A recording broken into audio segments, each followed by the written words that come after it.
All right. I will say good afternoon and welcome to everyone to the October regular meeting of the Calgary Police Commission. I call this meeting to order and ask that everyone ensure that your microphones are muted until you need to speak. My name is Sean Cornett and I'm Chair of the Commission. I'm joined today by Commissioners Amtul Siddiqui, Susan Mallon, Shireen Nyson-Jordan, TJ Tsang, Kelly Ogle, Samuel Hope, Robert Tangay, Ayo Erdedran, and Councillors Jennifer Wyness and Terry Wong. The councillors will be delayed due to a council meeting that's still ongoing. Today's Calgary Police Service representatives are led by Chief Constable Mark Neufeld.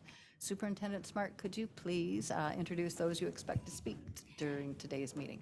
Thank you, Chair, and thank you, Commissioners. Thanks for having us here tonight. I'm Superintendent Claire Smart and Chief Neufeld's Executive Officer. Happy to introduce our executive leadership team, and I'm going to start to my far left this time, and I'm going to have Chief People Officer Kim Armstrong of the Bureau of People and Organizational Development, Acting Deputy Chief Asif Rashid, Bureau of Service and Community Support, our new Executive Director Sabina Locance, sorry, I just wanted to get that right, of the Finance Division, Deputy Chief Chad Tawfik, who's the Bureau of Organizational Performance, and will also be covering for Deputy Katie McClellan from the Bureau of Investigative Support. I have Chief Constable Mark Neufeld, Acting Deputy Chief Joe Brar of the Bureau of Community Policing, Executive Director Catherine Murphy of Legal and Regulatory Services Division, our new Executive Director Paul White of Infrastructure and Fleet Services, Acting Director Emma Poole of Strategic Communications Section, and Manager Rebecca Davidson of our Corporate Data and Analytics. So thank you, Chair. Back over to you. Thank you very much, and welcome to you all, and thank you very much for joining us today. For those not familiar with our role, our commission is a body of 10 community members and 2 city councillors appointed by City Council and the Government of Alberta. We provide independent citizen governance and oversight of the Calgary Police Service on behalf of all Calgarians. To protect the political neutrality of the police, Alberta's Police Act requires that the police chief report directly to us instead of elected officials. We provide direction to the police through the chief, police policies, monitoring the police complaint process, and approval of how the police budget is spent. Today is one of 8 regular meetings we have each year to openly discuss police governance and oversight matters with the service's leadership and to hear from the public. We also have several private monthly committee meetings where commissioners work more directly with the service on various matters that cannot be discussed publicly. Our Indigenous Nations Acknowledgement. Our commission is meeting today on the ancestral and traditional territory of the Blackfoot Confederacy, made up of the Siksika, Piikani, Omskabay-Piikani, and Kainai First Nations. It is also home to the Eethka, Nakota, Wiskatabi First Nations, comprised of Chiniki, Bearspaw, and Goodstoney First Nations, as well as the Tsuut'ina First Nation. These are the people who made a treaty with the Crown, forming Treaty 7 territory. Calgary is also homeland to the historic Northwest Métis and to Métis Nation of Alberta. Our commission is committed to doing our part to address the inequity and intergenerational trauma caused by past and current wrongs to support reconciliation with all Indigenous people who share this land with us. Our commission also condemns racism and prejudice in all forms and is committed to being anti-racist. We stand in solidarity with all Calgarians who are Black, Indigenous, or other people of color.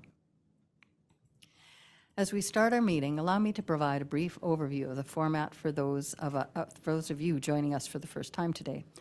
The public session of this meeting is being live streamed, and a recording will be posted online so we can make it available to those unable to attend. There will be several presentations from the Calgary Police Service, Commission members, and Commission staff. Commissioners will have the chance to ask questions or make comments after each one.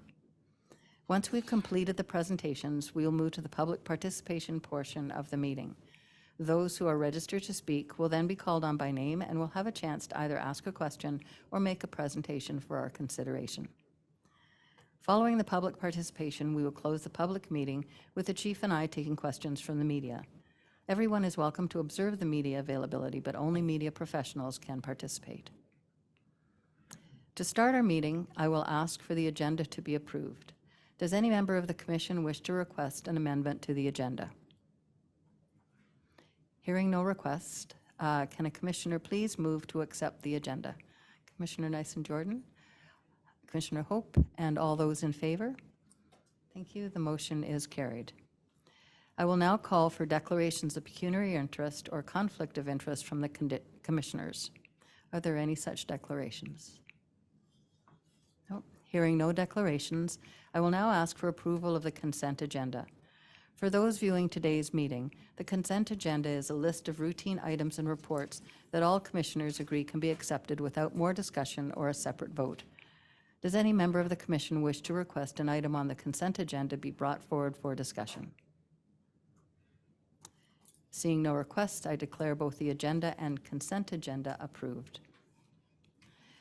As an update for my chair's report, our Commission has been busy supporting Council with the annual appointment process and budget adjustments for 2025. The budget especially has been a major focus for our Commission this past month, as we continue to try everything we can to fund our priorities while staying within our previously approved budget. In our last community survey, over 60% of Calgarians were concerned that the Calgary Police Service was not adequately staffed. And we will hear later today that 86% of CPS members agree. Calgarians also told us that their second highest priority after improved staffing is changing how people in crisis are helped. Our challenge this fall has been to try and balance these two important priorities with the request we received from the city in July to stay within the existing police budget for 2025. CPS firearms range capacity is limiting the number of new officers they can hire and train to fill vacancies and grow. Cost escalations have made building a new range impossible unless more funding is found. And other options like using private ranges have also proved to be either cost prohibitive or not feasible. We have gone through the police budget many times over the past few months to find a way to build the needed range without impacting service levels, and we continue to do so. Our Commission is also very committed to the work of transforming crisis response and better serving marginalized communities. CPS has invested over $25.6 million in Community Safety Investment Framework initiatives since 2021. There have also been significant in-kind contributions out of the police budget, such as providing police officers for the new PAC teams outside of CISA funding. In balancing all of these important priorities, our Commission has come to the conclusion that we have no choice but to use a portion of unallocated CISA funding to address what has become a barrier to CPS being fully staffed. However, we are still working hard with the city and service to find any money we can to minimize or eliminate the need for these CISA funds to be used for a range, because we know there are a lot of great organizations that could use the funding. Our Commission is looking forward to working with Council more next month to hopefully find a solution that will allow us to fully fund both of these needs. In addition to our meetings, several commissioners also had the opportunity to attend the inaugural CPS Inclusion Summit. The event was a great opportunity to learn how organizations can become more inclusive and equitable. Commissioner Hope even had the honor of speaking at the event, where he shared insights he has learned through his own lived experience. A few of us also enjoyed attending a long service reception where numerous CPS employees were honored for 20 years service or more. Thank you to everyone that worked to put that event together and all those who've served for such a long time. In closing, I want, as always, to take a moment to recognize some of the ways that CPS has delivered on the priorities of Calgarians. Child abuse investigators started the month by laying charges in a random sexual assault in Fish Creek Park that involved a young girl. The incident was incredibly disturbing, and we are grateful for the skill of the investigators who identified a suspect and laid charges, so no further incidents could be prevented. Organized crime investigators also laid charges against two men in September 23 shooting. Despite having laid charges against one man shortly after the incident, investigators did not stop working the case to make sure that everyone involved was held accountable. This determination and hard work by investigators is one of the key ways further gun violence is stopped in our community. Thank you very much.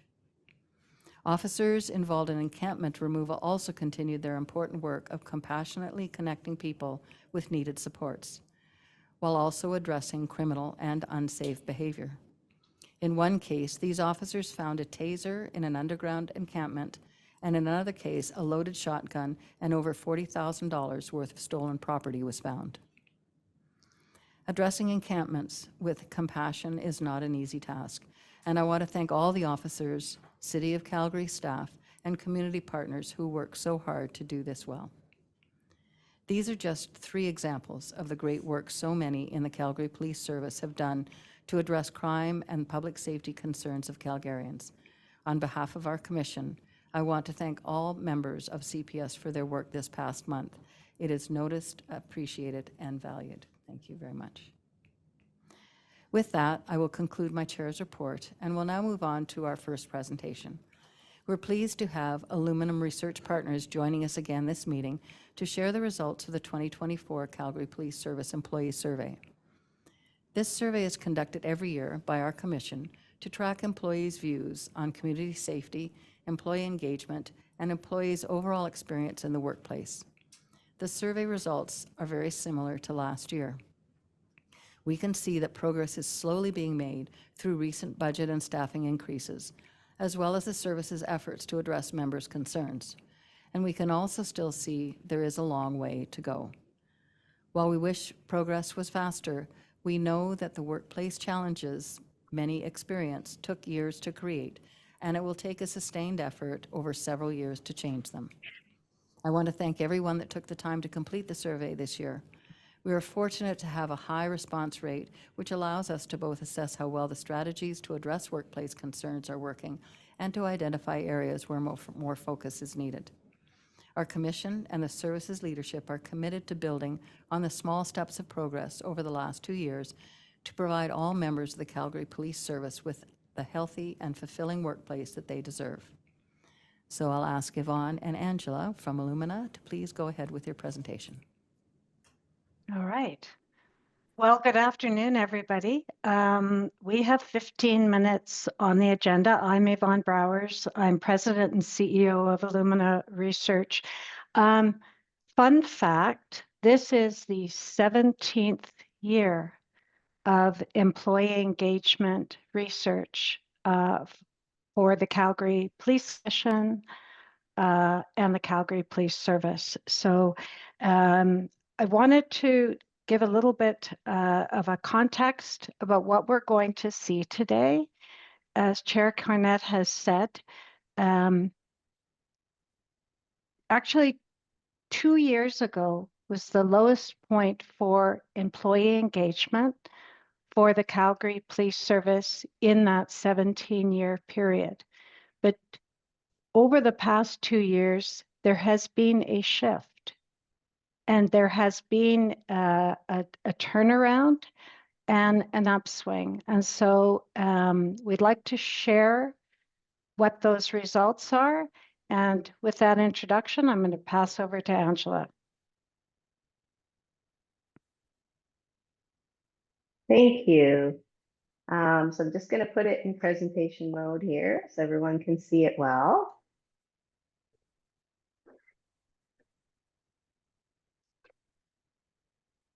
So good afternoon, everyone. We're going to begin today's presentation by taking a quick look at the policing context.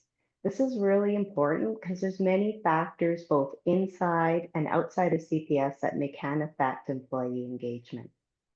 Policing organizations globally are facing a challenging staffing environment. Retention and recruitment is a top challenge. Police strength per capita is continuing to decline, while at the same time there are increasing service demands and workloads due to evolving crime patterns.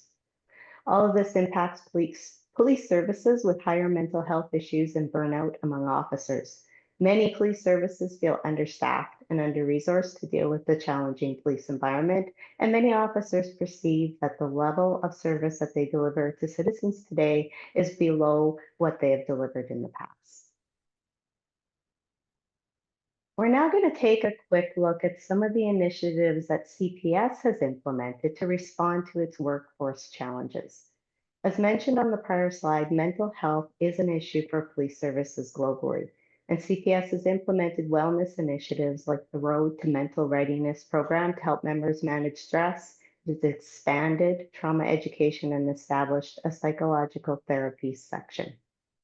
To address staffing and workload challenges, CPS has an increased staffing budget to add new full-time positions between 2022 and 2026, implemented a sworn recruitment plan, and it has a career advisor program, and as well as developed partnerships to help divert calls to better suited agencies.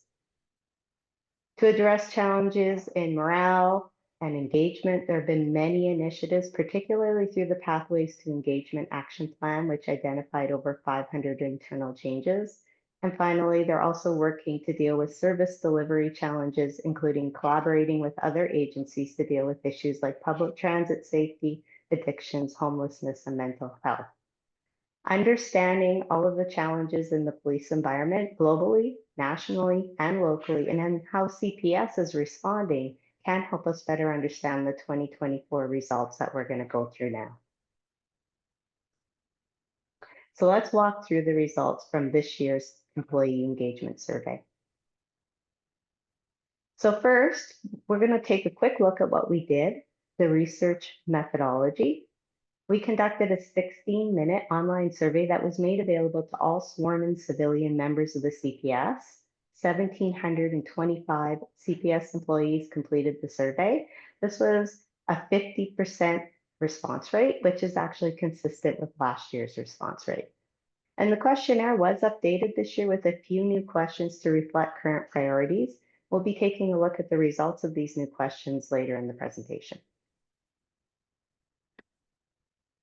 The first topic is about employee perceptions of safety and service delivery to citizens. Perceptions that Calgary is a safe city to live in has continued to improve since 2022, which, as Yvonne mentioned in the introduction, was the low point. 8 in 10 employees now agree that Calgary is a safe city to live in, and they are satisfied with service delivery to citizens. We use the Employee Engagement Index as an overall measure of CPS employee engagement. It is comprised of 4 questions that you can see on the screen. Proud to say that I work for CPS, motivated to go above and beyond the basic job description, satisfaction with my current job, and likelihood to recommend policing or working at CPS as a career. These 4 statements reflect each employee's overall feeling and impression of the current experience and engagement at the service. Performance on all 4 statements has continued to improve since 2022, driven by improving results among sworn members on the metrics that comprise this index. So let's take a deeper look at the results for the employee engagement this year. So overall, employee engagement remains on par with 2023 results, with over half of the employees indicating that they have moderate to high engagement. There are 2 pieces of good news this year. So looking at the top graph, the first piece of good news is that on an overall basis, high employee engagement, which is the dark blue part of the stacked bars here, is steadily improving since 2022, and low engagement, which is the orange part of the bars, is steadily declining. So that's really good news. Second piece of good news that I want to talk about is sworn members. So what we're seeing with sworn members is that high engagement has been steadily trending up since 2022. And even more so, that low engagement has went from 66% of sworn members in 2022 down to 53% in 2024. And while there is still work to do, this is actually really good progress that's being made.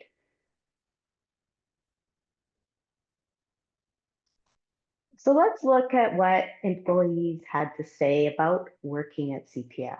This slide shows the top mentioned themes from employees with high, moderate, and low engagement.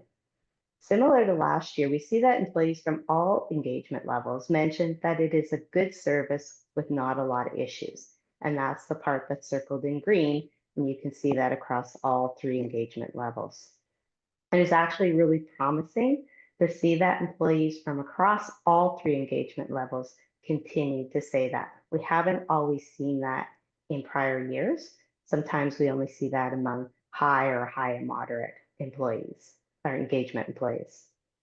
We can also see that inadequate staffing continues to be a top concern among all employees. However, the percentage of employees mentioning inadequate staffing has declined slightly this year across all 3 engagement levels. And furthermore, we are not seeing any concerns in the top mentions about heavy workloads. This was a top mention last year, and it suggests that CPS efforts to make improvements around staffing and workloads may be starting to be felt by employees. So let's now look at performance. In addition to the Employee Engagement Index, we measure 11 areas of employee engagement covering 33 performance statements. Since 2022, CPS performance has been improving on the Employee Engagement Index, as well as 9 of 11 engagement areas. The areas that have been improving have a little green check mark on them. So the only 2 areas that have not improved and remained relatively stable are workplace culture and my supervisor. This slide shows more detail on CPS performance. There are 5 performance measures that significantly improved in performance compared to last year. And you can see these in the first column here under improved. They are proud to say I work for CPS. My morale is good. My workload is reasonable. CPS is adequately staffed, and satisfaction with professional development opportunities. 16 measures have continued to trend up in performance since 2022, when results had reached that all-time low. This positive momentum that we're seeing may be a reflection of the impact of CPS initiatives to address workforce challenges. There is only one measure in the entire survey where performance is not moving in a positive direction. Performance is trending down since 2022 on I receive performance development feedback from my supervisor at least once per year. I want to touch on morale, which is really closely connected to employee engagement. When we look at these results, we can see that employees rate their personal morale twice as high as overall morale at CPS. Furthermore, we can see that personal morale, which is in this graph on the left, has significantly improved, and over half of employees agree that their personal morale is good. Perceptions of overall morale at CPS have not significantly changed since last year. Next, we'd like to look at perceptions of being adequately staffed. This has remained one of the lowest ratings in the survey since we started measuring it in 2019. That said, perceptions of being adequately staffed have been steadily edging up since 2022, with a significant improvement this year. We also asked Calgarians, 1,000 Calgarians, their perceptions of CPS being adequately staffed as part of the 2024 Community Perception Survey, which was conducted in May and June of this year. Calgarian perceptions that CPS is adequately staffed is at an all-time low. Since tracking started in 2010, 6 in 10 Calgarians have low agreement that CPS is adequately staffed. Every year, we ask a core set of questions in the employee survey so that we can track employee engagement over time. We also ask a few ad hoc questions or new questions on relevant topics important to the Commission and CPS. This year, the ad hoc questions focused on familiarity and understanding of CPS goals and priorities and respectful workplace. One of the questions we asked is, how familiar are you with the following CPS organizational priorities? The priorities on this slide are grouped by CPS focus areas and outcomes from the CPS annual police plan. We can see that familiarity is highest for priorities connected to our community, with about 3/4 of employees stating that they are familiar with priorities of fostering community safety and well-being and building public trust and confidence. This is true for both sworn and civilian members. Organizational priorities connected to our people and our performance that are circled in orange have slightly lower familiarity among both sworn and civilian members.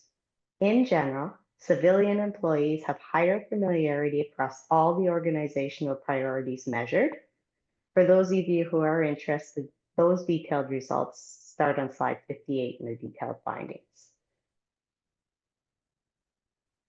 Let's now look at employee understanding of how their work connects to the organizational priorities. The graph on the left shows that employee understanding of how their work supports organizational priorities is significantly higher among civilian employees. 82% of civilian members agree that they understand how their work supports the priorities and goals of CPS, compared to just over half, or 54%, of sworn members. Looking at the graph on the right, we see that civilian members also have higher motivation to help CPS achieve its priorities and goals compared to sworn members. On this slide, we are looking at the proportion of CPS employees who indicate that they consider themselves to be an equity-seeking group member. And that definition of equity-seeking group member is on the right-hand side. In 2024, we found that more employees are identifying as an equity-seeking group member, which may reflect some of these recruitment initiatives CPS has to address workforce challenges. In 2024, we also added a new ad hoc question to understand how many employees have experienced inappropriate conduct while working at CPS. The definition of inappropriate conduct provided in the survey is shown on the right. What we found is about 1/4 of employees indicated that they have experienced inappropriate conduct while working at CPS. This result is the same for both civilian and sworn members. You can see that on slide 67. Where we see a difference is when we look at results by employees who identify as an equity-seeking group member. There is a higher proportion, about 1/3 of equity-seeking group members, who indicate that they have experienced inappropriate conduct while working at CPS. When employees experience inappropriate conduct, many don't report it, which is the light yellow part of the stack bar that you see on the slide. The top reasons for not reporting inappropriate conduct are that they don't trust anything will be done about it, they fear it won't stay confidential, and/or there is some fear of retaliation or retribution. The last topic for today is about trust in the Calgary Police Commission's governance and oversight of CPS. We are continuing to see an improvement in the trust of the Commission's governance and oversight of the service among all employees. And while trust in the Commission remains stronger among civilian members, the good news is that we are seeing improved trust in the Commission among sworn employees as well. Chair Cornett, that ends our presentation for today. Thank you very much. Very comprehensive and a lot of information in there. So I'll open it up to the room for any questions that they'd like to ask. Anything from Commission? See? I think Commissioner Nice-Jordan? Hand up there. I wasn't sure whether to put my hand up first or hit the button first. So in general, there was nothing that surprised me in this. It's definitely what we've been hearing on our ride-alongs, in discussion with individuals in the service. I think, from my perspective, your presentation is, I think, wonderful, a little bit overly optimistic. When we see the kind of 1% changes, and I know this is over 50% and it's, 1,700 people, but from my perspective as a commissioner, I think we have to keep the foot on the pedal. So I don't have any questions. I just have a comment that we gotta work harder on some of these, and especially the inadequate staffing disturbs me significantly. Thanks. Yeah. Commissioner Siddiqui? Thank you for the report. Two questions. Number one, it said that 50%, I think, participated in the survey. Is that number going up or going down?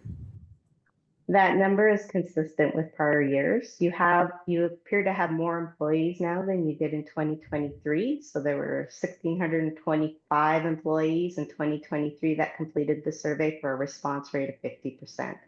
This year it was 1,725 employees for the same response rate of 50%. Okay. And then the other question I had was around inappropriate behavior. There's a box off to the side that gives a definition, but is that our definition that we included in the survey, or are those items that people listed as inappropriate conduct? That was the definition that was included in the survey that we agreed upon with the commission. And I see the results, but was it drilled down any more? There was the reasons why people didn't report, but did it go into any further information about what the inappropriate conduct was that people were reporting? No, we didn't ask that question. We didn't go that deep. Okay. Okay, thank you. And I'll ask the service if there are any questions that you would like to ask of Yvonne, or I know it's very early because you've just received this information as well, so there may not be. Anything? Nope. I would just ask Illumina just one question, just overarching. Are you aware of other police services across the country that do employee engagement surveys like this? I think probably the commission staff might be in the best position to answer that. But to our knowledge, Calgary is the only commission and service that has been consistently doing employee engagement for this length of time.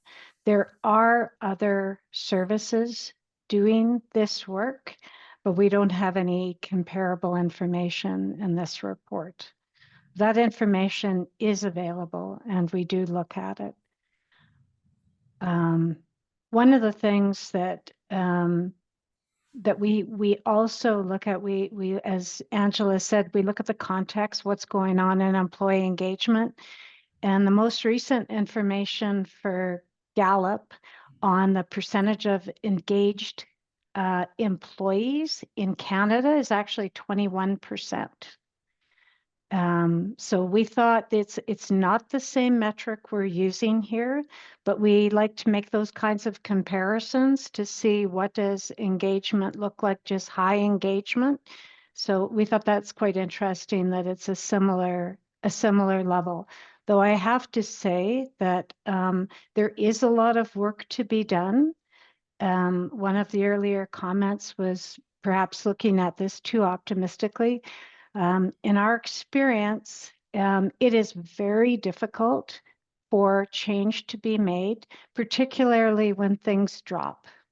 So from our experience as researchers, when we see uplifts, these kinds of statistically notable uplifts, it means something is going on although there is a lot of work still left to do.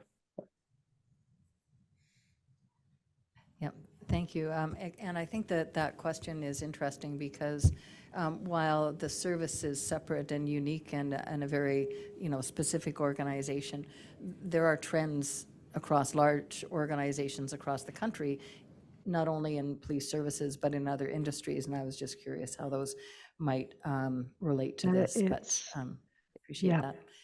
that. Commissioner Mallon.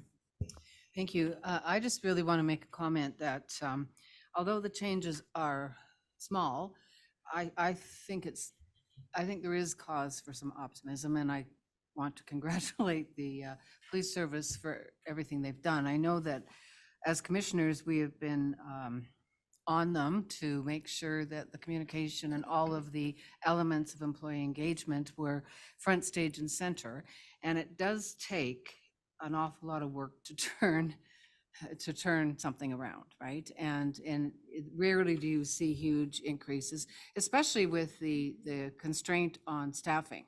We increase staffing, but the problems in the community increase too. So you're always behind the 8 ball. So I think it's obviously lots of work to be done, but I think that maybe we have our foot on the pedal and we can gain momentum from seeing where we have made improvements. And I know we've got other projects in terms of the people who feel that behavior has been inappropriate.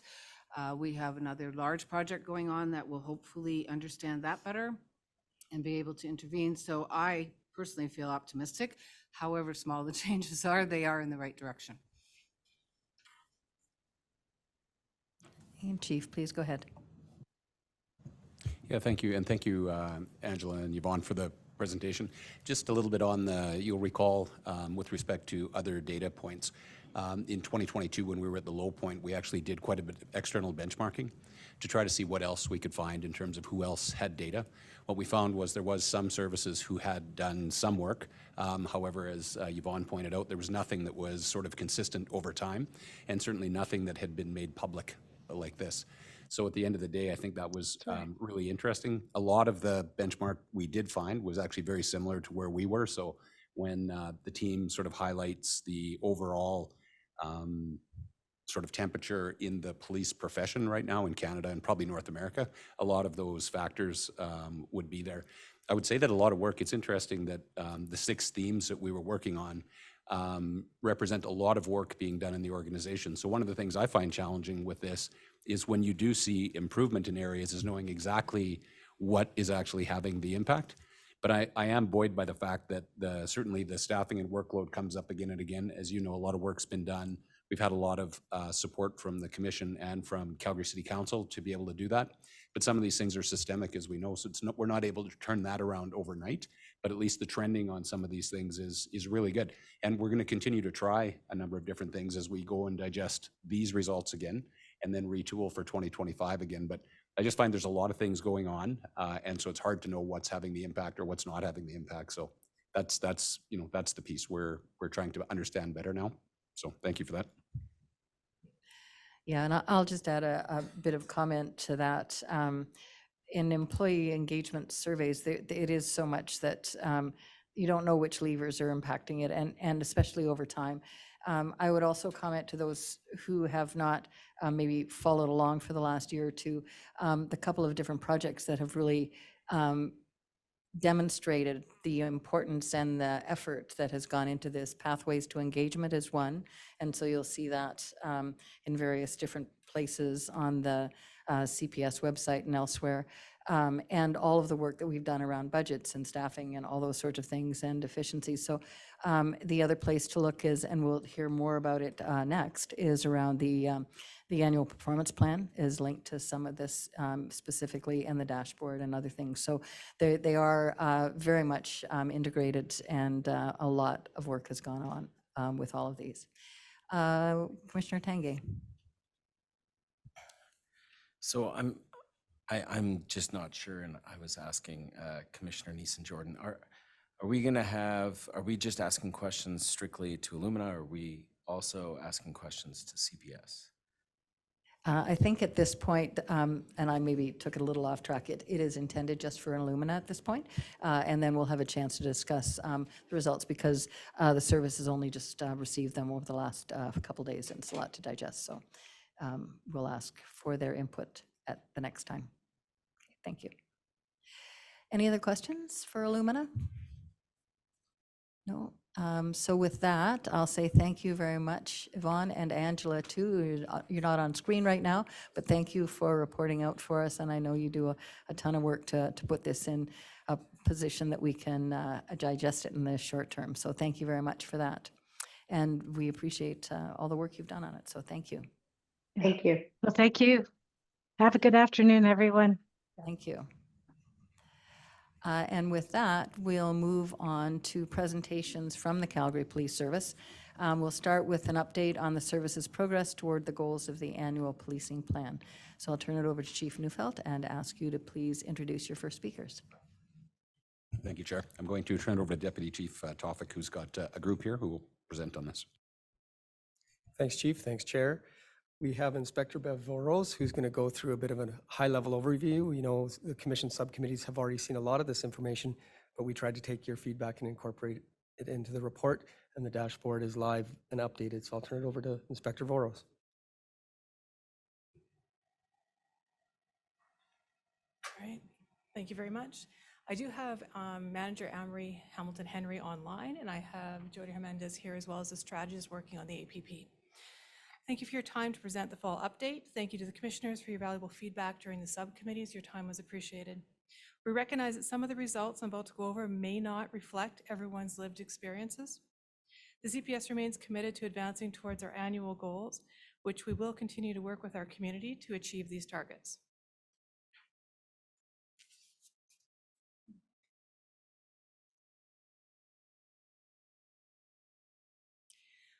A lot of work and facilitation goes into building the APP with the strategies and the KPIs, or key performance indicators.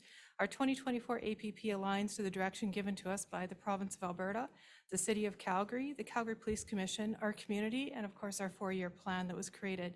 It consists of 4 focus areas, 9 outcomes, 15 goals, and 42 performance measures.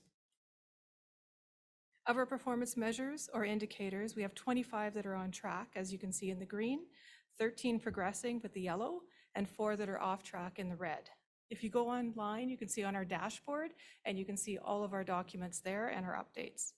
Some performance indicators are collected annually through data or surveys, and therefore may not be available at the time of reporting. These measures will be presumed to be progressing until updated data becomes available. Details on all measures can be found in the narrative update for each KPI, including those that are off. I will now go over a few highlights from our focus areas. In our people, notable progress has been made towards expanding learning and development opportunities for members, including the launch of our new learning management system and the procurement of LinkedIn Learning Library. We continue to invest in development of current and future leadership. Since our last update, the executive leadership team has identified 6 leadership competencies relevant to all levels of the CPS membership, with the intent of embedding consistent skills that align with our CPS values. These competencies include demonstrated emotional intelligence, creates and sustains safe, respectful, and inclusive workspaces, promotes supportive, balanced, and professional accountability, establishes and maintains collaborative and supportive relationships and engagement within and outside of CPS, develops self and others, and strives for results. We have embedded these competencies into the employee life cycle to align with the CPS values. Highlights from our diversity include the Indigenous Relation Team continuing to engage with the community and incorporating cultural practices into the Calgary Police Service. They have been actively involved in numerous events and ceremonies, including 10 days at River Camp during the Calgary Stampede, participation in the Powwow Trail, and hosting Indigenous Junior Police Academies. Despite this peak in community engagement, the IRT has maintained the delivery of internal training to sections of the Calgary Police Service, including the Chief Crowfoot Learning Center, major crimes, professional standards, domestic conflict, and alert. The CPS also hosted its inaugural Inclusion Summit last week. Attendance surpassed expectations, and we are honoring our commitment to create a workplace where employees are included and feel they belong. Highlights from our community include the Calgary Police Service being a key partner in the action tables. This is a collaborative initiative with United Way and the City of Calgary. Since its launch in January, this weekly forum continues to unite over 50 community partners to connect at-risk individuals and families to essential services. The CPS Youth Services section has already surpassed their annual target for youth initiative participants, reaching double their goal. This includes such programs as MAST, YARD, our cadet programs. The CPS recently participated in the Downtown Safety Leadership Table, a group of leaders working to identify barriers, opportunities, solutions, and strategies to address safety issues. Highlights from our performance: we're excited to present our APP for 2025 next month to the Calgary Police Commission and have it out to our community by late fall. We continue to work with all areas of the service as well as external agencies to advance advocacy efforts in priority areas.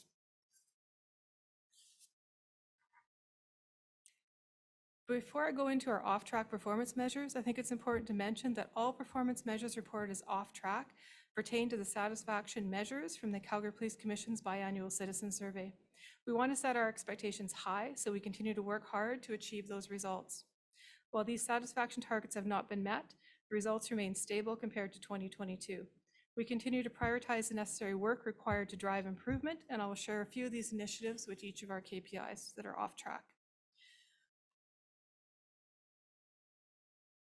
I apologize, everything's a little bit delayed, so. Our first off-track performance measure is the percentage of citizens who believe officers respond in a fair way when dealing with all segments of the Calgary community. The 2024 target was to be greater than 75%. Our fall update was 64%. The following initiatives highlight some of the ongoing efforts to address the key performance indicators. The Race-Based Data 2023 report has been publicly shared with a commitment that updates will be included in the annual de-escalation and use of force report that comes forward in 2025. Professional standard business improvements has reduced time to address complaints and a focus on better serving diverse communities. Our CERT teams have expanded to all 8 districts. They are engaging high system users and connecting them with resources to address social issues, leading to increased referrals in community court. The SMART initiatives in APS, our arrest processing unit, provide supports for individuals that are in CPS custody, focusing on addiction and mental health needs. The police liaison team, the PLT, is collaborating with diversity resources team, engaging with community members and organizers for demonstrations and protests, ensuring the rights and limitations are known by everyone. They are online, you're welcome to view them there. Progressing the Indigenous roadmap, we have continuous efforts, including investment in an Indigenous navigator position within the missing persons unit. Our second off-track performance measure is percentage of citizens who believe CPS prevent crime by partnering with community agencies. Our 2024 target was greater than 57%. Our fall update was 55%. Some of our recent efforts to improve these partnerships: it's the Navigation Center, which is supporting an integrated service location in the East Village, providing various essential services. The Action Table Calgary, which is a collaborative initiative with United Way and the City of Calgary, supporting at-risk individuals and families. Since January, ATC has supported 71 cases. 36 of those were referred by the CPS. Community engagement response teams are working with partners to create safe public spaces and reduce crime through collaboration, enforcement, and support. Collaboration with our city partners includes working with City Transit, public transit safety strategy, and joint management team members to address citywide issues. I do want to say that we're not making excuses for being off track, but I want to tell you some of the things that we're doing to progress them. I think it's important to know. Our third off-track performance is percentage of citizens who agree CPS keeps Calgarians informed about safety, crime, and police actions. Our 2024 target was greater than 70%. Our fall update was 66%.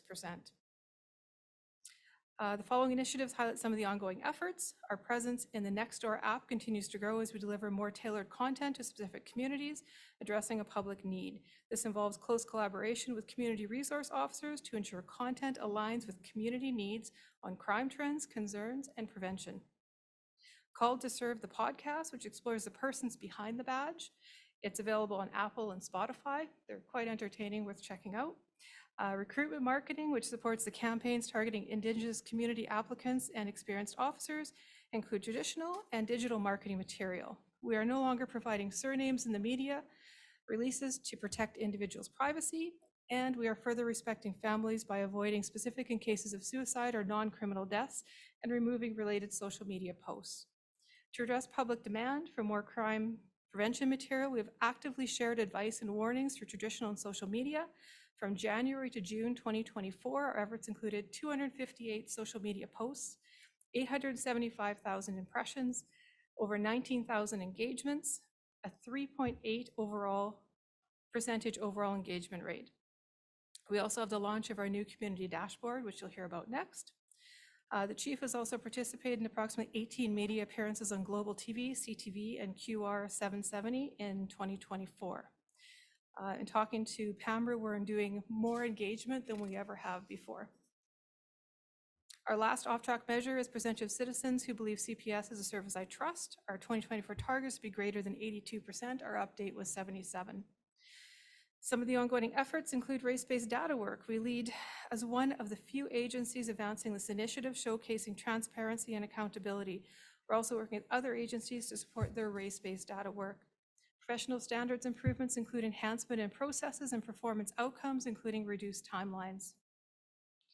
Strategic communications plan, including engaging with communities, increasing communication of CPS activities and achievements through various methods, including the Nextdoor app. Continuous improvement in clearance rates, supporting better outcomes and increasing public confidence in the police. We are sharing information about disciplinary processes and outcomes, collecting demographic data of complaints, and ensuring best practices investigations of discrimination or racism. We're providing EDI training, incorporating EDI into our policy processes, and implementing an anti-racism strategy. We're engaging with protests and rally organizers to increase public safety, working with diversity boards, and hosting community coffee events with CPS officers. The community and Indigenous mobilizers aim to engage with community populations that have lower levels of trust in the police.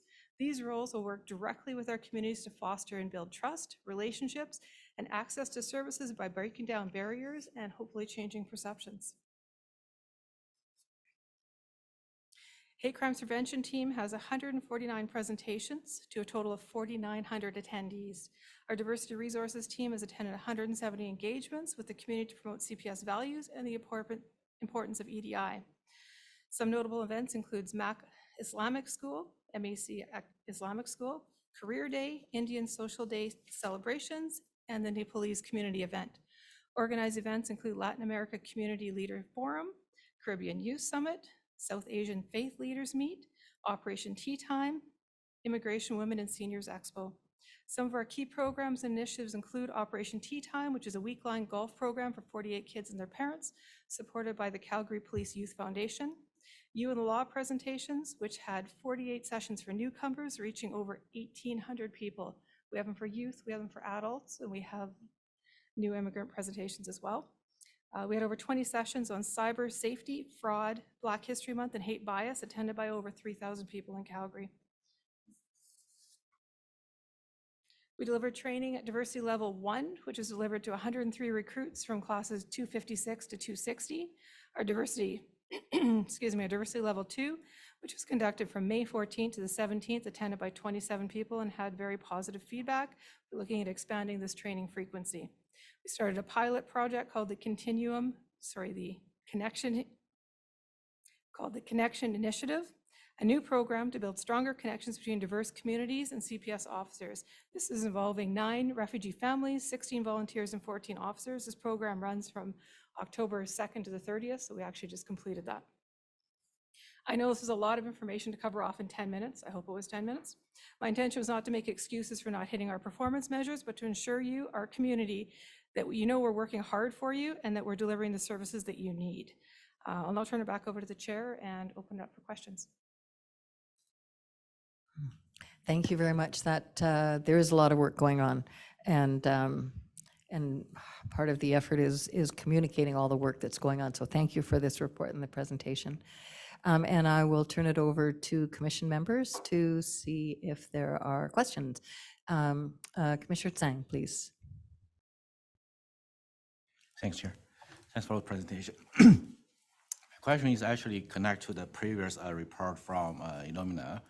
So there's one piece of information is I think 30% of CPS employees consider themselves to be a member of equity seeking group.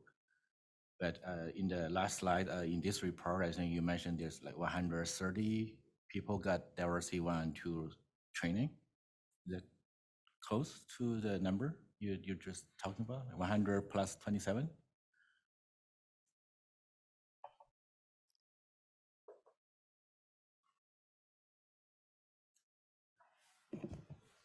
I'm sorry, you said there's 130 people that went through the diversity level 2 training or the diversity level 1? I just want to confirm like the number you just mentioned like in the last slide. Is it 130-ish? Is it correct?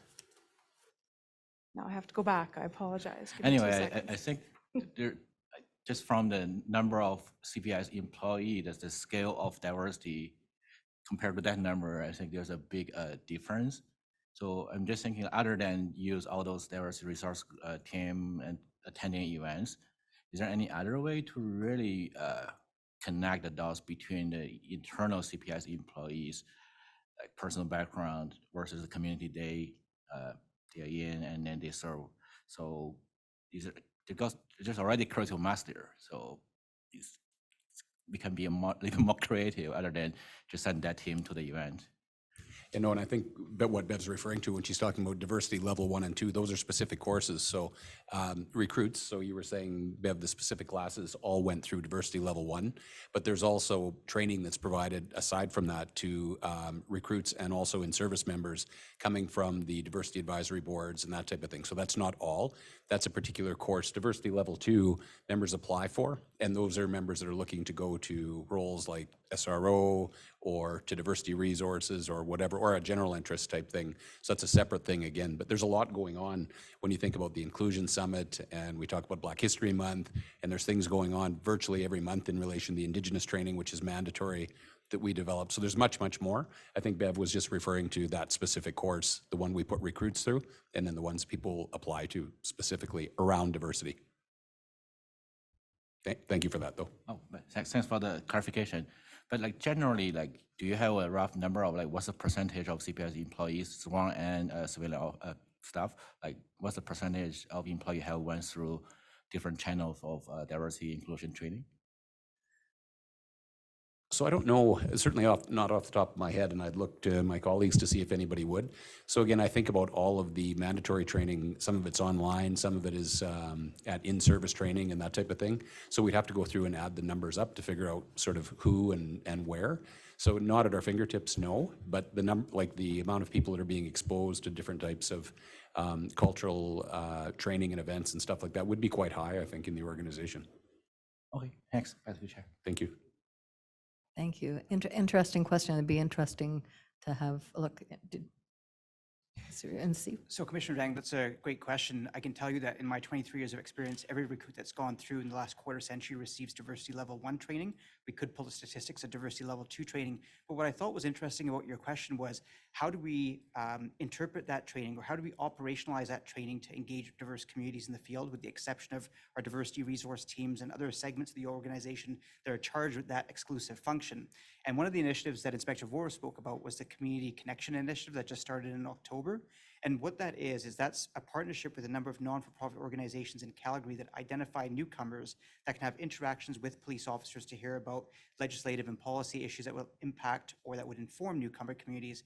But what we've done with that particular program is that we are leveraging constables in the districts who have had diversity level 1 and 2 training to deliver and interact with those communities. So that's a way of broadening the exposure that our constables have with diverse communities without relegating it only to the purview for diversity resources teams, if that helps. Yeah, thanks a lot.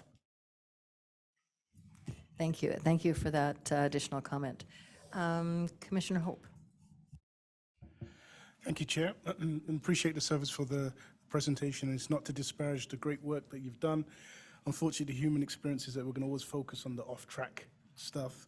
So my real question is just, would it be, and not to put words in your mouth, would it be the contention of the service that time is the common denominator in getting something that's likely off-track back on track? And if it is time, is there some estimation that you're going to be working with that's going to bring, the kind of results that you want to deliver on? So I'll help you out, Bev, and you think about the answer. But in the meantime, no, I don't think it's just time. It's really interesting. So when I look at a couple of those that are off track, so one of them was partnerships and the other one was communicating sort of crime prevention and that type of thing to the community. And so I think a lot of really good work has been done there. When we think about partnerships, I don't think folks in this room have to sort of think too far back about all the amazing partnerships that are going on. And then when we also think about the communications work that's been done, sort of post-summit, when the CPC summit was, it was during 2023, early, I think, if I'm not mistaken, that was one of the issues that was raised. And so we came back and we retooled our communications approach. And so we can all think of I thought there was a lot of really great changes made in relation to that. So I don't know that it's just time. I think it's a bit of a communication issue. When I look and see the things we're doing, I'm very proud, and I think we're headed in a really, really good direction. But somehow, the way we're communicating it, and I don't mean to sort of put this onto communications, because that's usually they feel like, oh man, it's communications again. But just the way that it's being done, obviously, we're not getting to the people to impact the survey the way that we should. But very, very proud, and I speak for everybody on this side of the table, with the work that's being done. The partnerships are incredible. I could go down and list them off, and they're being very effective, but somehow it's not translating. So I don't know that it's time, or if it's time and different modes of communication, maybe it's a combination of the two. No, appreciate it. Thanks. Thank you, Chair. Thank you. Commissioner Siddiqui? Actually, Commissioner Hope kind of took my question, and you kind of answered it, Chief. I guess when I go back and I look at the 4 that are a little bit off track, they're very external focused, I guess, and so very community focused, very external facing. So I guess it would be very important, at least to me, as you go over through the next year, to figure out how you're changing that and sort of working on that. And part of that is you talked about communications, and again, it's not only the communications team that does communications, it's every single person in the service and the commission too. So how will that work change? And how will you determine how to reach those people better? And I don't have an answer, but I think we would like to see that in the next report on how that's been adjusted a little bit. So thank you. And maybe just a real quick add on, I think we're going to have to look and see if we can figure out the segmentation about who's not being communicated to. I think if we could understand that, we would target some of that a little better and a little differently. So I think there's lots of folks who might have some, be able to add some color on that, but I think that's the work to do next. I would just point out too, a couple of those ones that are off track are quite close. Like we're within a couple of percentages, so they're not way off track, but they're off track. And maybe just to add on that, I think the upcoming summit that we're going to be having would be a really good opportunity to dive into things like this, to see what are the drivers that will move the needle on some of these measures, because we may think we're hitting all the marks that we want to, but the community may have other expectations we don't know about.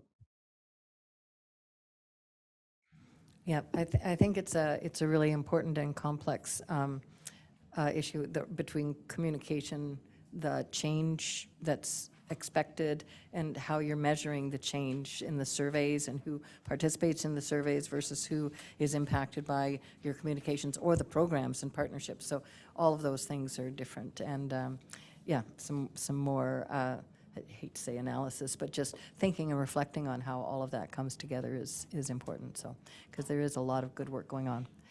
Any other questions? Commissioner Tanguay and Commissioner Nice-Jordan. Such a gentleman. So I'm going to focus on one of the green areas. So your recruitment target is listed as green. And, clearly we are recruiting the right number of people according to your key performance indicator. However, within that particular one, it identifies basically stagnant recruitment of female officers and a decreasing percentage that are identifying as other than coming from a racialized or marginalized community. That disturbs me, given the number of, the higher increasing percentage of population that is racialized in our city. So I would really like to hear kind of some of the targeted initiatives to look at how we can get more applicants in that particular area.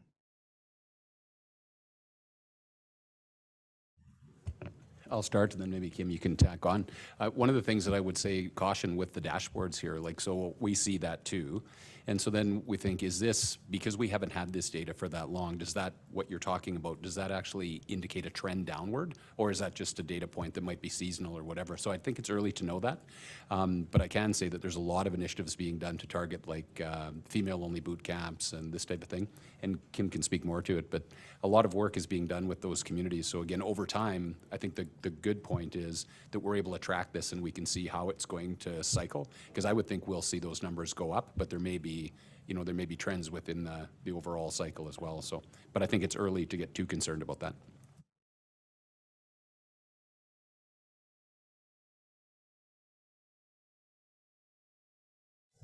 There we go.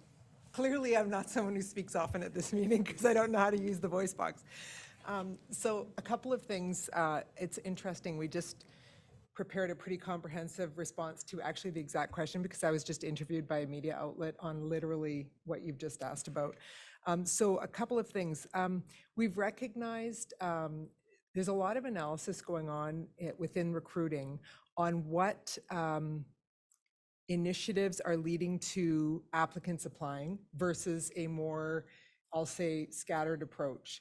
And so, for example, the boot camp, the women's boot camp has been very successful, and there's a correlation between women attending the boot camp and women subsequently applying. There's a lot of supports that are available for applicants who are interested, who might not quite be there, but we can work with them individually. And so out of that boot camp comes some of that mentoring. Just as, I'm trying to find the note for it, but there's another example is women in frontline occupations. There's a career fair going on. I don't know if it's today or tomorrow, but right now, a timely question where CPS is going to be present with our recruiters to talk about, I think fire is there and maybe EMS, but to talk about maybe corrections as well, the work that we're doing and opportunities for women in policing. So there are a number of activities. Another one is the Indigenous folks. There's a boot camp as well for folks from that background to try to identify potential barriers and provide additional supports for the recruitment. We do track, as Chief said, very carefully the data between applicants and successful hires. What we are currently doing, and I don't have the answer to this yet, is trying to see if we can identify which stage of the 20 stages in the recruitment process racialized applicants, for example, are not getting through. The preliminary look that our folks took at this was there isn't one stage, so we can't point and say statistically that's the stage where we need to focus attention and effort. So it's kind of all over the place. It could be at the psych testing, it could be at some physical components of the testing. So definitely aware of the need to continue to press in terms of both the analytics and additional supports in ensuring the success of diverse applicants. So we're on it, and I'm not saying trust me, I'm just saying we're aware as well of the need to continue to activate this. And the last thing I want to mention, and Emma might even have more information than I do about this, just in the last, this is October 2nd, in the last short while, we've received funding for and have launched a CPS EDI 2024 recruitment campaign, and it's very cool. So it's got everything in here from in-language banners to targeted Spotify ads that go, they have a way of doing, I don't know, AI, where they get it into certain communities, multicultural print campaigns, multicultural radio campaigns. So it's a very comprehensive project. I don't know the total amount, but it looks to me like it's about 80K that was allocated for this project. And so I'm super excited about that. And we will track outcomes. We're working with an external service provider on this, and we'll be tracking outcomes to see, you know, what works, what doesn't, and continue to refine our efforts. Thank you. Commissioner Tanguay? Thank you, Chair. First of all, I do want to commend everyone for kind of going after the off-track performance measures rather than putting on some rose-colored glasses and talking about all the great things we're doing. I know we've asked you to do that, and I appreciate it. And the transparency, quite honestly, of CPS. You know, trying to look at surveys in the past from other police agencies. Even the UK had a large policing survey on satisfaction of employment, and it really is hard to find. And I think we kind of let you off on some of the pieces of that. One of the hard parts of transparency is also having to deal with some of it. One of the measures that we're off track on is percentage of citizens who agree CPS keep Calgarians informed about safety, crimes, and police actions. At a conference that we were at last week in Vancouver, we had Superintendent Tran also presenting on how crime is going down in Vancouver, yet nobody there felt that was real. And one of the things that we've been talking about is trying to get the appropriate denominator and how much crime is just simply not reported. You know, I think we can all agree if my car's broken into, I'm not calling police to find someone who broke into my car because quite simply, that's just not going to happen. And so when we talk about Calgarians feeling informed about safety and crimes, how do we approach it by being honest that maybe even though data looks like it may be getting better, it may not actually be getting better? And, you know, talking about how do we communicate that we really need you to report crimes so that we actually have real data rather than, you know, maybe data. Thoughts on that? Did they not cover the answer to that at the conference? Because I'd be interested in hearing the rest of the story too. But no, I think that's a perennial problem for everybody. But I think we have been quite honest about that in our engagements with the community when we're out there. The fact of the matter is what people feel, perception is reality. And we see it, like we see our numbers going down.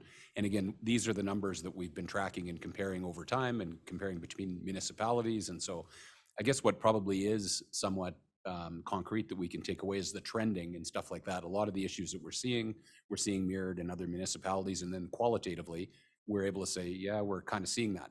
The reality of it is if people don't feel safe to walk in their own community or go out on transit, you know, after dark or go downtown for a meal, then that's real. And so I think we're prioritizing those spaces, the public spaces initiative, the work we've done with transit and that type of thing, and communicating on that. But at the end of the day, that's the art and science of it. If we don't get people, and if we don't make it easy to be able to report that theft from vehicle or the break and enter of the detached garage or whatever, then we're never going to be, you know, in a good place to try to get out in front and prevent crime. So again, that's been our message, is that, you know, please report it. I still think we honestly have work to do in relation to the tool we have for online reporting. I don't think it's as robust as it could be. I don't think it's got the background in terms of the customer service piece. So there's stuff we can do to improve that. But that is the message, to please report, because without a complete picture, we don't really know. And if you pick up any other tips there, please pass them along.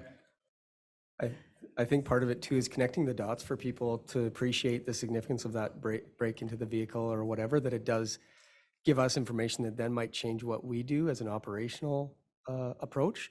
So if we saw that there were a multitude of vehicle break-ins in a given area, we may deploy resources differently into that area. But if we don't know about it, we may not even go there. So communicating to the public that helps us help the public in how we respond is really important. So Go ahead. Sorry, from the podium, there's Superintendent Boros wants to speak. Thanks.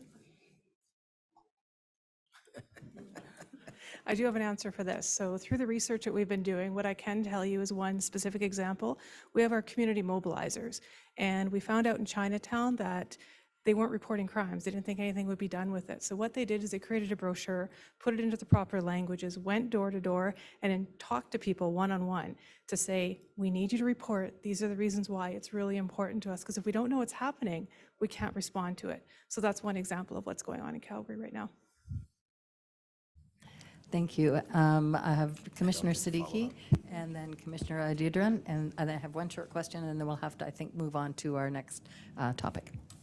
Sorry, you said the word recruitment, and you know I love recruitment. So just going back to you, Chief People Officer Armstrong, regarding the recruitment piece, can we, in the next sort of people report, get an update on numbers in terms of racialized minorities that are being recruited and women and all that? We used to get that before, but in the next one, Absolutely. is that possible? That'd be 100%, great, because I yeah. think a few of us would like to see that.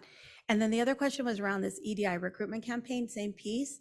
If we could just see stats around that, sort of general information. Where was it posted? How did it go? The usual stats that I know communications provides to us, the pickup on it, that would be great. And also sort of the dollars that you received, are those dollars ongoing, or are those that kind of just seed money to get this started? So I've got one of my folks listening and says, absolutely, we will have a full report. So the first 2 points taken care of. With respect to you. the funding, my understanding is it was a project, so it was a one-time infusion of funds. Okay. However, once we create the pathways, once we understand what's effective, I'm confident we can continue the work. It was really just to get it up and launched. Great. Yeah. Thanks. Look forward to that information. Yes, thanks for asking. I appreciate it. Thank you. Commissioner Adedran? Okay, actually, they've answered my questions, but I will still just go ahead and make a comment, just to follow what Commissioner said. Maybe part of the education is also for people to understand that the breaking into your cars, the breaking into garage, all these are form of the base of the pyramid. So if those things get unreported, eventually there'll be a serious crime. So just a comment. Thank you. And I had one other question back on one of the things that's going well with respect, because and it links to the employee engagement survey. So you've created 6 leadership competencies on leadership development. I really like them. I think they're great. I think they will take some time to percolate through the system. Where did they come from, or how did you develop those? Just a really quick comment on how you developed them. Come on, you're asking, okay. The 6 leadership competencies. Okay, I'm so excited about this. I could talk for an hour, but I'll try. I know we're pressed for time. So we started with research, looking at not just police, but other organizations, like what are contemporary competencies. We had a session with the chief and deputies, which was super cool. I think it was a day-long session where we went through all these different ideas. We had sort of did this and then went to here. We then engaged with our executive leadership team, so the superintendents and executive directors, socialized with them. There were a number of meetings over a series of months. Then there was engagement service-wide. So they took a draft of the 6 competencies out service-wide, and then we landed on them at an ELT meeting, I can't remember, like 4 or 6 weeks ago, I think it was. So it was a process of about 6 months, beginning with a session with just the chief and deputies, and then cascading throughout the service. Sorry, I tried to keep it short. That was actually extremely good. Thank you. And so the follow-on comments, and these are just thoughts for this, are that it would be very interesting, number one, to see what kind of impact those competencies and the shift in them have in your overall employee engagement on leadership over the next several years. And just because I think it will take some time to get through that. And then the one other point that are you, I assume, going to build them into your performance conversations, which apparently aren't being done all that consistently? 100%. We're revising our entire performance assessment process. The new process is being launched in 2025. We will include this in the people report in early 2025, and possibly even more importantly, the promotion process. So next year's promotion process will all be based on these 6 competencies. Perfect. Thank you very much. And with that, unless there are any burning questions, I think we have 2 more reports that we need to hear in the next little bit. So I'll thank you for all of that work. Sean, sorry, we just have a motion To bring back. Oh, okay. So requested. yes, we have a motion that will be put up.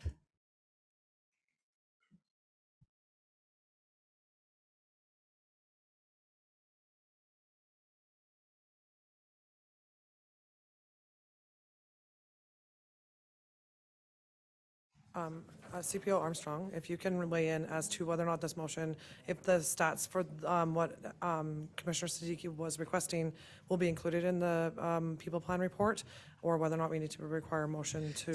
So we, in my opinion, but I leave it to you, we do not need a motion. We will absolutely do it. And different reports include different things. So there isn't sort of one standard format. So as Commissioner Siddiqui referenced, there have been times we include certain data, times we include other data. So it's not like one set thing. So absolutely, we will include everything we've been asked to include. So as far as I'm concerned, it doesn't require a motion. However, I would leave it to your discretion. That's up to Commissioner Siddiqui. I trust you, so. It'll be done. If not, I'll ask at that meeting. If but- I'm still here, it'll be done. No, I'm joking. Well, let's hope we're still here, Yes, both of yes, us, so yes. we can ask. Okay, So perfect. I trust you, thanks. All right, thank you very much. And we're just working out, making sure that we have the right things motioned, so appreciate that. With that, I will move on to the community. Thanks very much for Inspector Voros for all of the information that you shared with us. That was a lot, so appreciate it. And we'll move on to 6.2, the Community Safety Dashboard.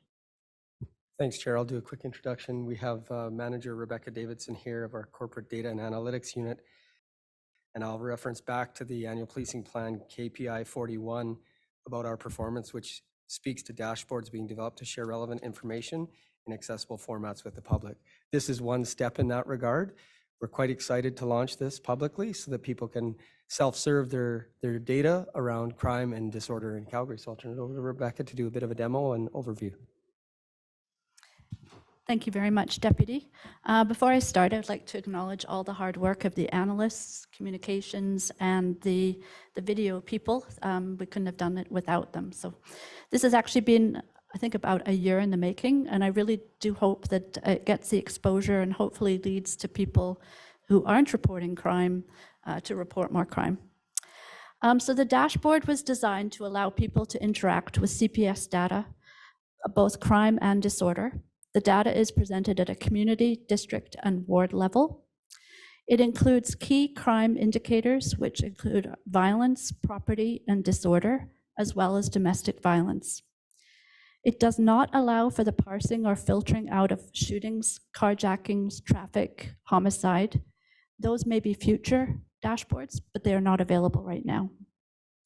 The level of count is the most serious violation, which means if there's a break and enter and an assault that occurs at one incident, the assault will be counted. This is the same way Statistics Canada does it, and it gives you an idea of what the most serious offense was at that particular incident. We only drill down to the community level at the very lowest to protect people's privacy. As I mentioned, you can filter on date, geography, and different types of crime. It allows you to see trending. We will be updating the dashboard the 5th day of every month. It also allows you to see seasonality, which we will see in disorder. And what we've also done is included a rate, as we know some areas are more densely populated than others. We have one limitation, or one limitation I would like to mention is when we've done the rate, we're only able to use the 2021 census information because that's from Statistics Canada. They do it every 5 years. So we know that this is a limitation as Calgary is growing quickly and the population is increasing. So the rate may be an indicator of what it looked like at that point. It does not take into consideration our growth. So I will get started. So when you first land on this page, and you can find this on our Calgary Police Service external website, when you go to crime statistics. The first page actually allows you to pick your community and see what ward and district you live in, because a lot of people don't know that. What we've also done is included to encourage people to report crimes, but also to leave a number there. We've also got information on online reporting and also supports and crime prevention. Once you know what district or ward that you live in, the first page gives you an overview of those key crime indicators. I'm sorry, I just have to move my page here. So you can see along the banner on the top, you get an idea of those most serious violations, and this is the volume for all the years that I have on here, because I have not filtered by year. But you could go in, select the year that you would like. So we'll do 2020. You can see the trending compared to the 5-year average. You can see what it looks like over the different months, which gives you an indicator of the seasonality. And you can also see proportionality in terms of property crime is the largest proportion of our crime. But you can also look into the different districts, etc.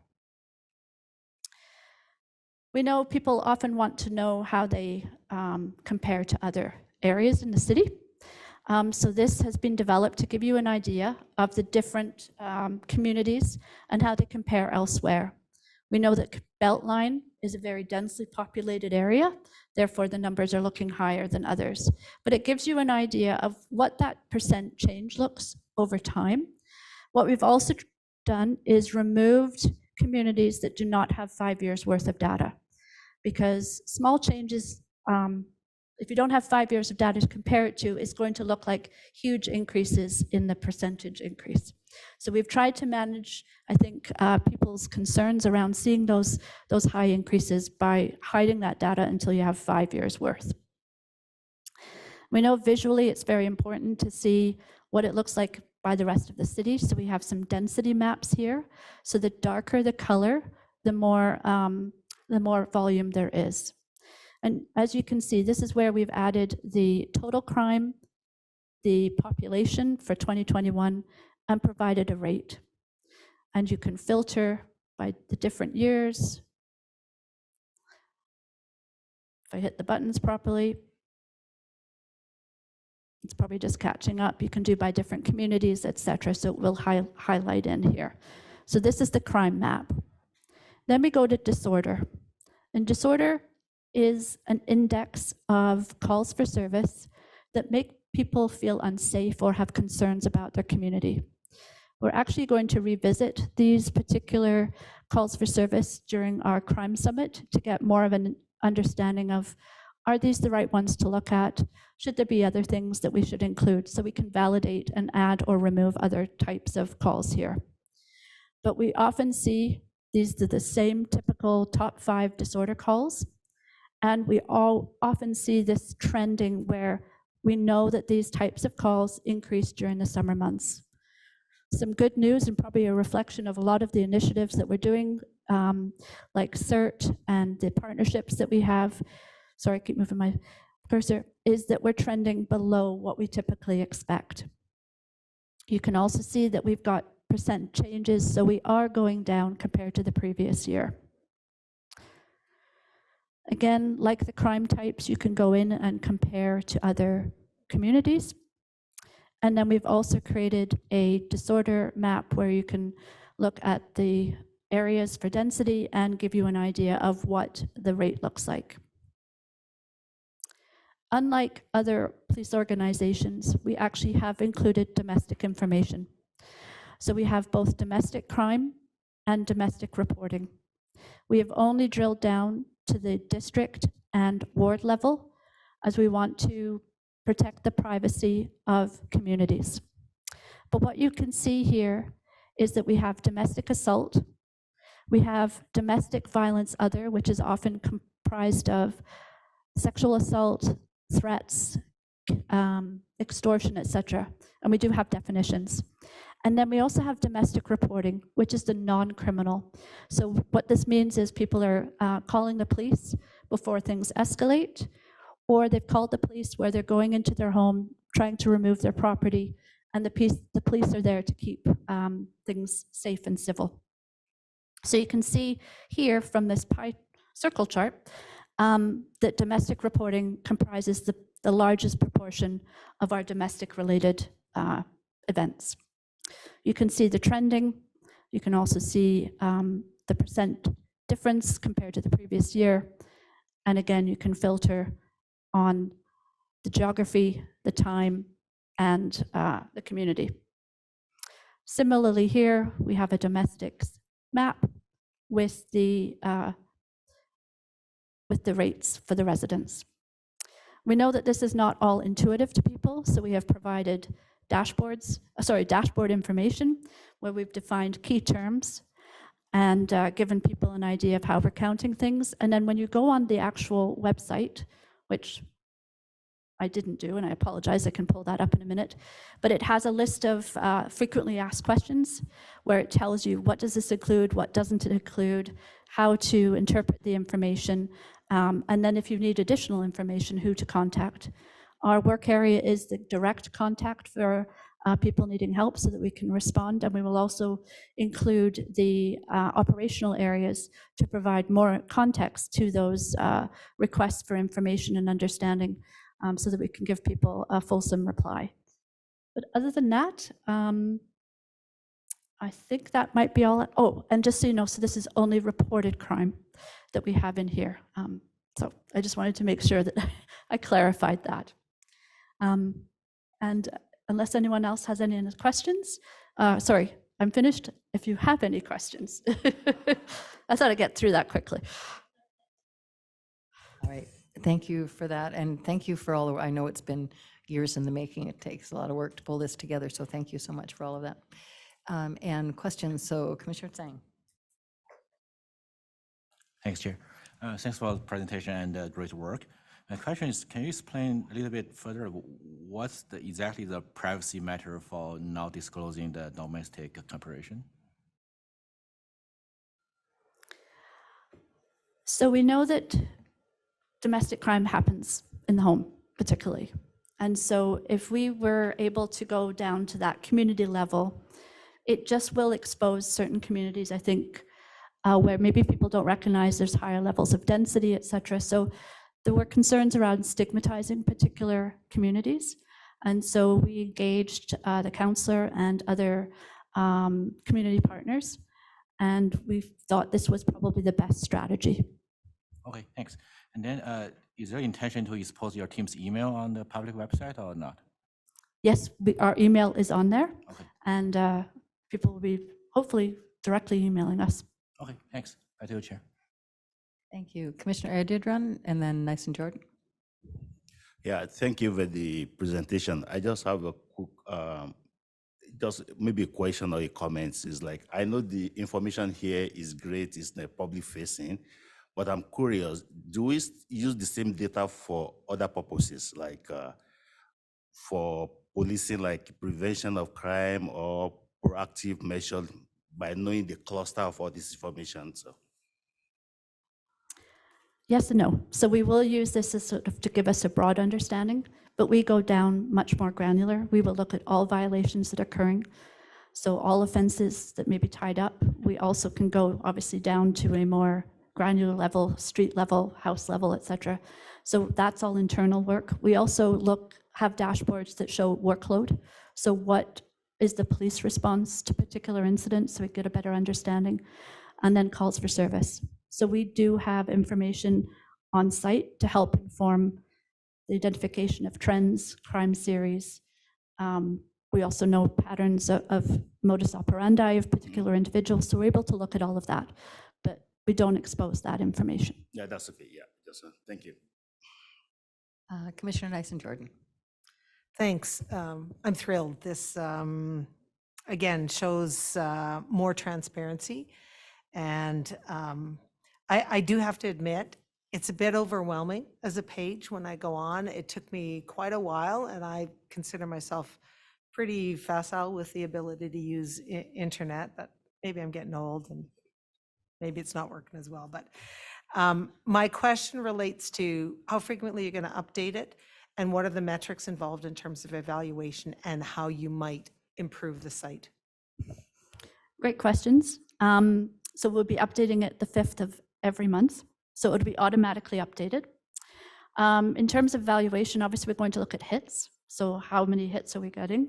What kind of feedback are we getting? We also did extensive engagement within the service. Is this useful for engagement with the public? Because this is the information and we'll share directly with them. But what else do people need? And then we also want to evolve in terms of what other gaps, what other questions are coming up that we can't answer with this. So I think there's quite a few things in terms of how do we improve this? How do we keep moving forward? But I think the first thing is to get this out and see where we go from there. But I don't know, did you want to jump in at all in terms of evaluation? I'm sure we'll get feedback from the email as well, the good, the bad, the ugly, for sure. But the use internally, we've already tested it with the community resource officers, and we've received some very positive feedback off the start. So that's really good, a good sign, we'll put it that way. But we could always consider doing some consultation at the summit as well on this topic, because by then there'll have been some time that have gone by. So are people using it? That's a concern for me. Oh, sorry. Go ahead. I just wanted to say bravo, thank you. Well, I appreciate that. Thank you. I just wanted to also mention we're running media sessions because we know the media will use this. And so we want to make sure that they're not feeling overwhelmed by the information. So we're going to walk them through that. And then we've also organized sessions for City Council, as we know that the ward councillors are going to be very interested in this. So thank you very much. Commissioner Hope? Thank you, Chair. I just have one, Manager Davison. That was really, really good. It was just, you touched briefly upon the crime disorder category about sort of updating it and tweaking it. How do you keep the sense of that data with the updates that come? Because obviously the 5 top disorders now may not be the 5 top disorders in 2 to 3 years, and how do you just kind of keep that narrative going, and how are you going to plan to connect it to viable information people can use? So, sorry, I'm just going to pull it up. No.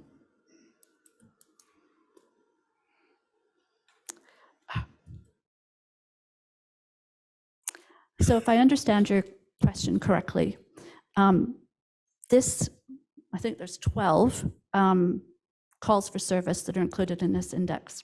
They haven't evolved much. We've kept them pretty stable. But what we do is we were able to, because it's part of a larger data set, we can just move in and out with the information to see, is this, so it's not like we won't stop tracking it, it's just it won't be part of the index. And so we did have threats on here before, but we realized threats have evolved to being more online, not something that you do in public per se. So that one came out, but we can still track it, but it's not part of that index, if that makes sense. Yes, it does. Yeah, appreciate it. Thank you, answer. Thank you, Chair. Great. Thank you very much. And thank you again for all the work on this. I think this links to the previous conversations about how do we get the message and the information out there that we are working on all of this. So I think this is a huge step forward. So thank you to everyone in the service, and especially yourself, Manager Davison. I know you've been at this for a while. With that, we can move on to the third presentation, Crime Trends Report. There's actually 2 reports in this, and so we'll hear both reports. One covers the investigative areas the service are seeing, and the second is what the frontline officers are seeing. So we're going to hear both those reports together, and then we'll open up for questions. So pass it over. Thanks. Thanks, Chair. I'll start off with the Bureau of Investigative Support. Of course, I'm covering for Deputy Chief Katie McClellan, who would like to acknowledge everyone who supported her in her transition to the Bureau, but she's unavailable to be here today. So to begin, October marks both Child Abuse Prevention Month and Cybersecurity Awareness Month, 2 really important topics for the Bureau to acknowledge. I know there were some remarks in your opening statement, so we really appreciate that about organized crime, etc. But each year, the Luna Child and Youth Advocacy Center and its partners, including our child abuse unit, support nearly 3,000 children, youth, and families impacted by child abuse, with approximately 75% of those cases involving some form of sexual abuse. What's particularly concerning is also the victimization of children that involves an online component, such as sharing images, peer-based abuse, and online learning. As of the beginning of October, we had already recorded 110 incidents of child abuse with an online component in this year. Of these victims, 73% were female, 23% were male, and 4% were gender diverse, with an average age of 11.5 years of age. So very significant online component. This type of online facilitated victimization continues to evolve in our digital world, and we're working hard with our partners to share information with children and parents to help prevent these incidents. You might have seen that in the media lately, as we've been doing work with YouthLink on that.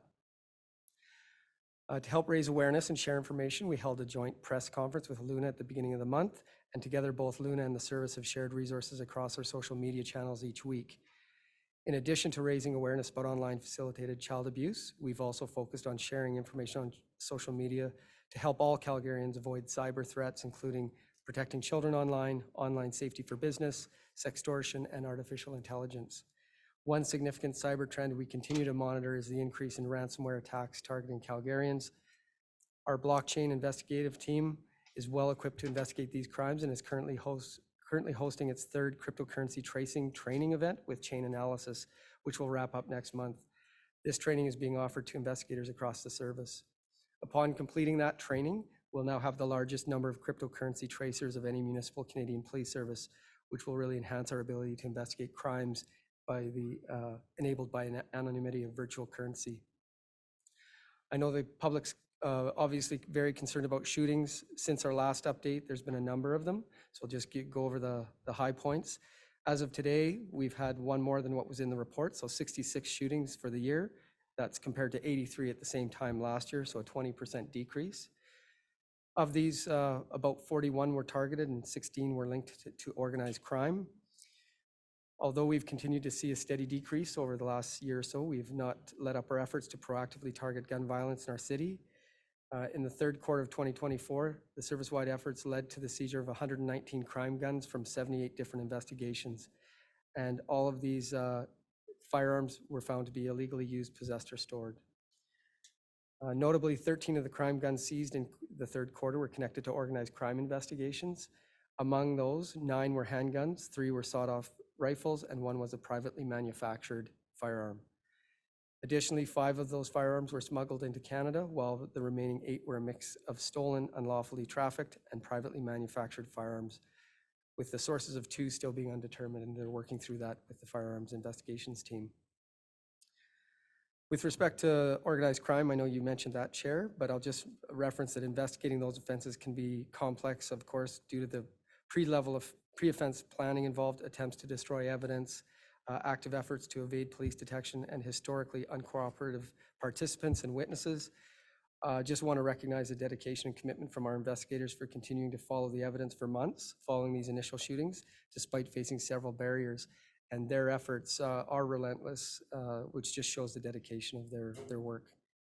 For homicides, this year we've investigated 15 confirmed homicides with 8 cases cleared. That's as of October 24th. And since our last update, our homicide unit has been busy investigating 2 fatal shootings and an undetermined death at SAIT. Of these 2 recent fatal shootings, 1 is believed to be tied to organized crime, and we have dedicated resources addressed to solving each of those investigations. On the domestic violence front, the services responded to 294 incidents of domestic violence in September, which is nearly a 10% decrease from the 5-year average for the month. And of course, I'll speak to that's reported crime. In the first 9 months of 2024, we've recorded a 3% decrease compared to the same time period in 2023. Additionally, we received 1,532 domestic conflict-related calls in September, which is a 9% decrease from the 5-year average. Those calls often involve people just calling to prevent violence or intervene early. With respect to robbery, we have noticed a bit of an uptick, and we'll probably see that on commercial robberies. Our robbery team have worked hard to add charges against a pair of suspects who've been targeting Calgarians as they left casinos. Since our update in September, the pair are now facing a total of 11 offenses. Notably, one of the suspects was remanded in custody due to significant work by our robbery investigators and the Crown to oppose bail. The second suspect, who does not have as significant of a criminal history, was released. That investigative work is really critical to the safety in Calgary, and all of the work that the members in the Bureau of Investigative Support do support frontline policing and safety across the city. So I'll stop there and turn it over to Acting Deputy Brar. Thank you. So you would have received the Bureau of Community Policing's report in the package. I'll take a few minutes to highlight a few key points. Before I get started, I want to start off with an item from last month's commission update. There's a question around referrals to by the Calgary Police Service to the Navigation Center. So we took that back and took a look at it. And it's not quite as simple as us just providing numbers. There's lots of complexities involved. First of all, the navigation center is run by the government of Alberta, so they keep their stats. All we have stats on is the number of police officers that would either refer people there or drive them there themselves. And obviously, we don't get numbers back on how many people showed up there referred by the police, so we don't have that. What we do have is some data we were able to pull from the number of referrals brought forward by the CERT team, effective September 1st in one district, and then obviously with all the CERT teams going live in October, we have more data from the remaining 7 districts. So to date, as of October 17th, there was 131 referrals by the community engagement response teams, which is the CERT teams. We are looking at other initiatives to figure out how we can track this, and moving forward, the referrals to the Navigation Center will become a part of the regular Bureau of Community Policing snapshot. So I'll move on into crime trends. I'll share a couple of crime trends that I think it's important to highlight because in keeping up with being committed to keeping the public informed, I think these are things that are important. You'll see in your package that commercial robberies are showing a 70% increase over a 5-year average. This is alarming. Most of these events are occurring downtown and involve liquor, cannabis, and convenience store thefts. Often these are cases what we're normally seen as shoplifting, where somebody would covertly steal an item and get caught by a loss prevention officer and either submit to arrest or take off. What we're seeing now is, due to some of the challenges that offenders are facing, these shopliftings are now turning into robberies because they're turning violent and there's resistance. So that's of concern to us. Our community engagement response teams and the community resource officers are working with businesses and loss prevention to strategize on mitigation for these types of offenses. Just recently, I know that the executive team met with one of the bigger corporations here in Calgary to talk about some of the challenges that they're experiencing, not only here in Calgary, but across Canada. And we are looking at ways of mitigating that. Last month, Deputy Chief Gill and myself were in Toronto meeting with the Canadian major city chiefs to discuss this exact trend and how we're going to try to tackle this nationally. So more to come on that. There's also another concerning trend around personal robberies. What we're seeing is young individuals involved in swarming type of robberies to steal cell phones and things along those lines.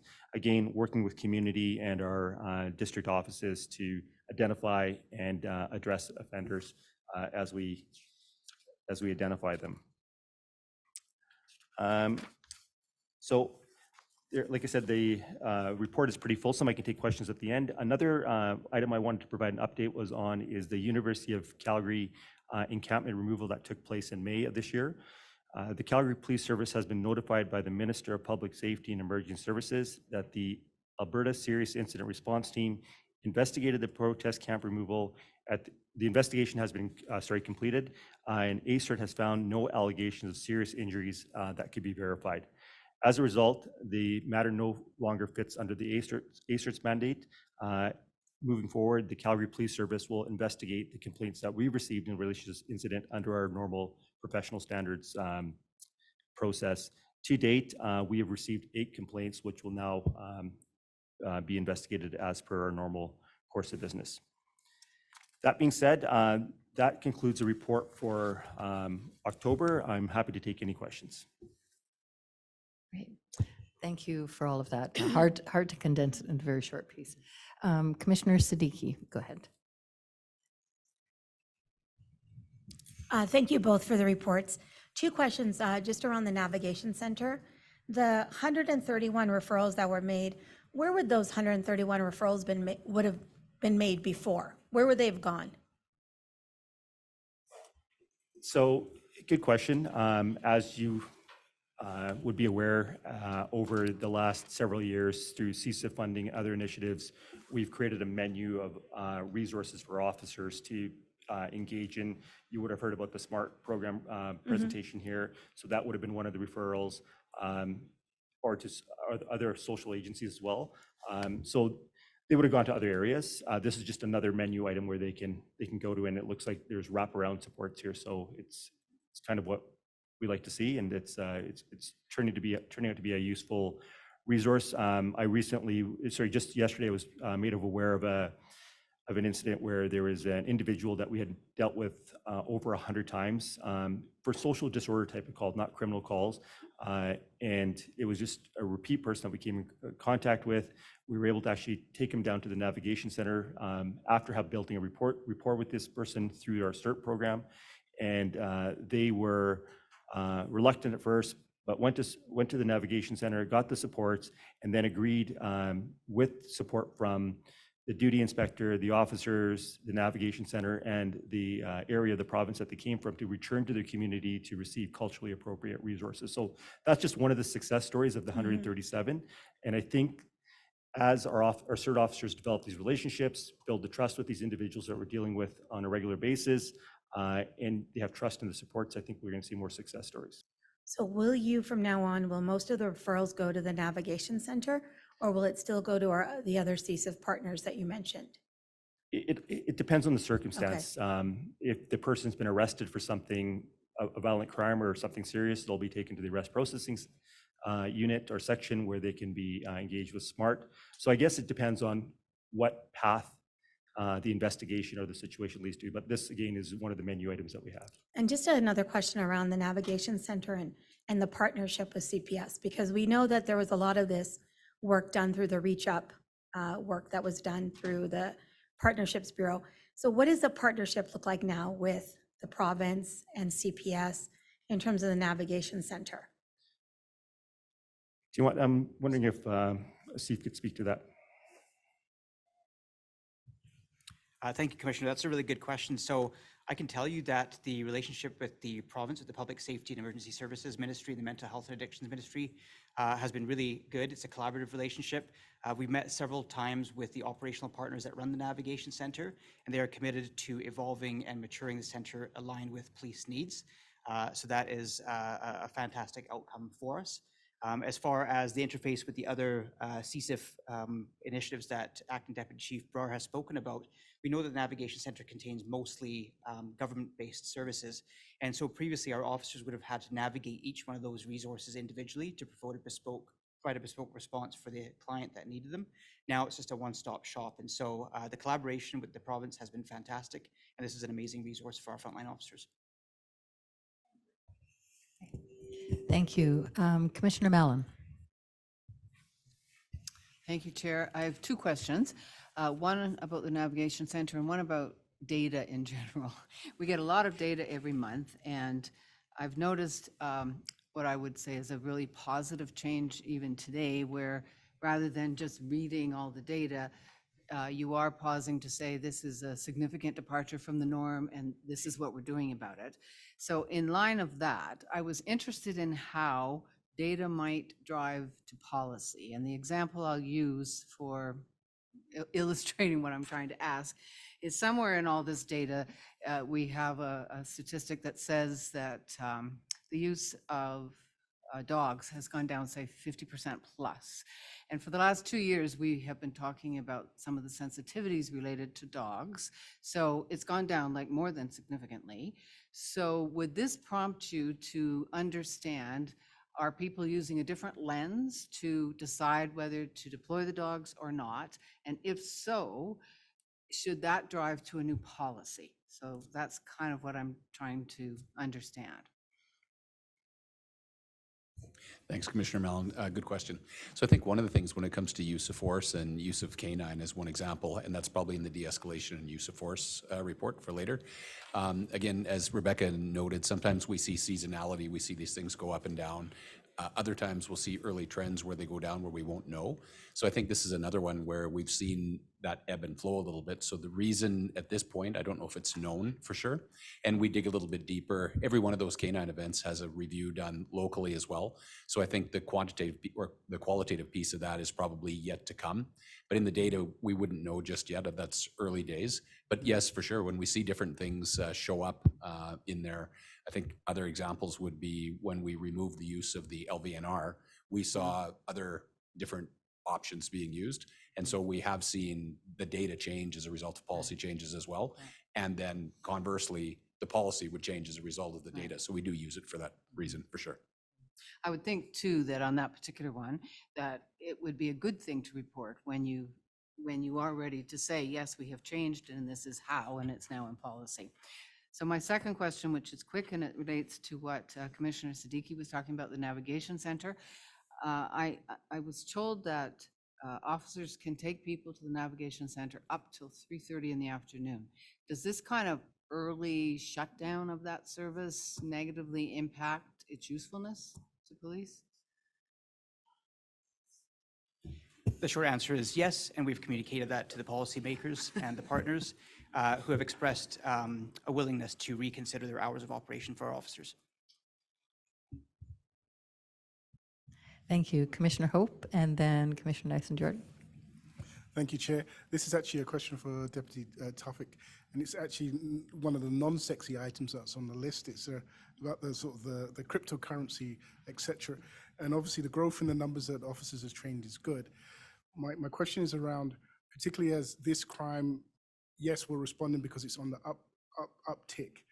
How do you manage the time component around these crimes, because they can be intensive, and by its level of intensity, it's obviously taken away from other resources or other investigations? I can certainly jump in, and if the chief has backup as well, he can certainly add to it. I think the partnership piece is really critical to this, that has been established working with, the private sector around some of the stuff that's going on as far as cryptocurrency and offenses in that regard. Internally, training people and building capacity is critical, and we see that not just in, say, cyber, but across the organization, because a lot of the crimes now have an online component. As soon as there's a phone involved, we're having to deal with that, potentially do warrants on those, and it does take time. So it's something we have to watch and continually adapt to, and as technology changes, we have to as well. So, Chief, anything else? I might just say that I think there's a real advantage in having a number of people understand those investigations, even if, not even if, in particular, if they're on the front line. So if the investigations, to your point, do become protracted or they're more complex or whatever, those will be handed off because the frontline officers won't necessarily have time to carry those through to completion. But at least I think the manner in which they're dealing with complainants will be more informed. Yeah. I think the level to which they collect all the evidence that's required to set the specialized investigators up for success later on is probably better as well. And then we know that over time, some of those people will rotate into those positions. So I think it's a virtuous cycle, the whole thing. But part of it is just understanding the crime and how it works. But the one thing I'll add is it's really important also to think about the rest of the system. We have to make sure that prosecution service and the judiciary and the whole system understands the crime and the impacts, because if we don't educate across the whole ecosystem, there'll be gaps for sure. So, but great question. No, appreciate it. Thank you, Chair. Commissioner Nyson-Jordan. Thanks. I distinctly remember it could have been last year, or the year before, the issue about bear spray, and it's come up again, and it seems to be kind of the weapon of choice in both assaults and robberies. And I'm just wondering what the plan is. Last time we kind of found out that they were being deposited in dumpsters and you could dig them out from there. Have we done any work on trying to kind of minimize that weapon availability?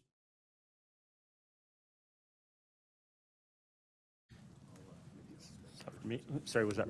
I guess that's for me because it's my report. And I wish I had a great answer for you. I know that that was one of the issues, is when the bear spray was expiring, it was being thrown into dumpsters inadvertently. I don't think people had any intentions, but it's being found and being used for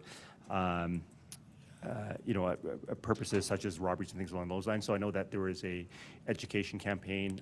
We looked at some bylaws around that and actually setting up areas for people to deposit their bear spray. I don't have the answer to that, but I can bring it back for next time or follow up with another message here. So. And just to build on what Joe was saying, I think what we're seeing as well is more engagement with the vulnerable community who have, for safety purposes, have armed themselves. I would say that for some people it's offensively, and for other people it's actually defensively. But with the CERT teams out there and more engagement of people that are sleeping rough and living in encampments and that type of thing, I think we're starting to see a disarming I think people are feeling safer. There's more police involvement there, and some of the offensive type of disarming we're seeing as well, and that's translating into criminal charges. But certainly that's, I think those numbers will go up, and it'll go up as a result of the level of engagement that's out there right now with the vulnerable community, which overall I think will make the city safer as we get people connected to services. Commissioner Nyson-Jordan, would you like a motion to have that brought back?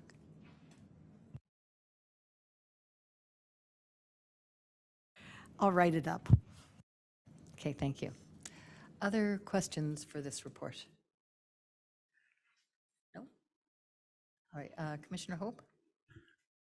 I'll just jump on Chief, just because of base of what you said is, particularly around the bear spray, because I believe there was a media report yesterday with council considering new transit bylaws and how that kind of ties in. What input has been, if any, for sort of CPS on that, and how's that going to be managed sort of going forward? So I take you refer to the notice of motion yesterday and the new powers to transit. So obviously we work in close partnership with transit. So those are some of the behaviors that those new bylaws address, some of the behaviors that we see generally on transit, that there's a gap in our ability to enforce. So they'll just help close the gap. All right, so with that, thank you for all of those reports and all the work that goes into them. I think once you get to learn a little bit more, it's just overwhelming about the effort that to bring all these together and then what goes on every day in the city. So thank you very much for all of that. And with that, I need to go back a little bit. We've got a couple motions that we have to approve before we go on to the next agenda item. And the first one is I need a motion to move and accept the employee and survey results. I forgot that one at section 5.1. So we need a motion to receive those from Loon. Commissioner Mallon and Commissioner Hope.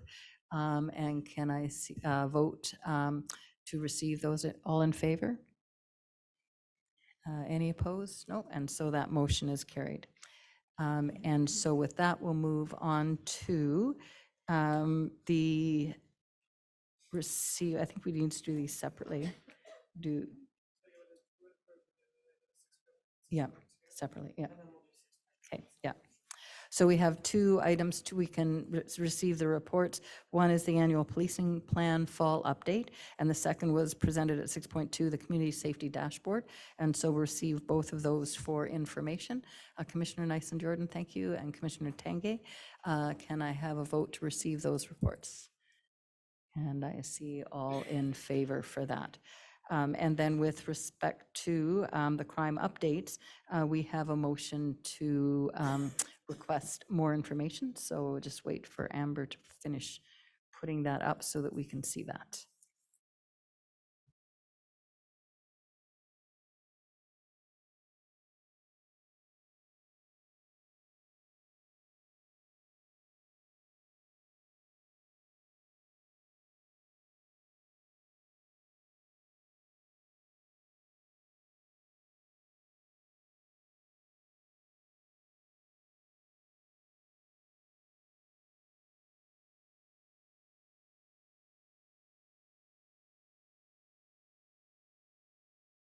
All right.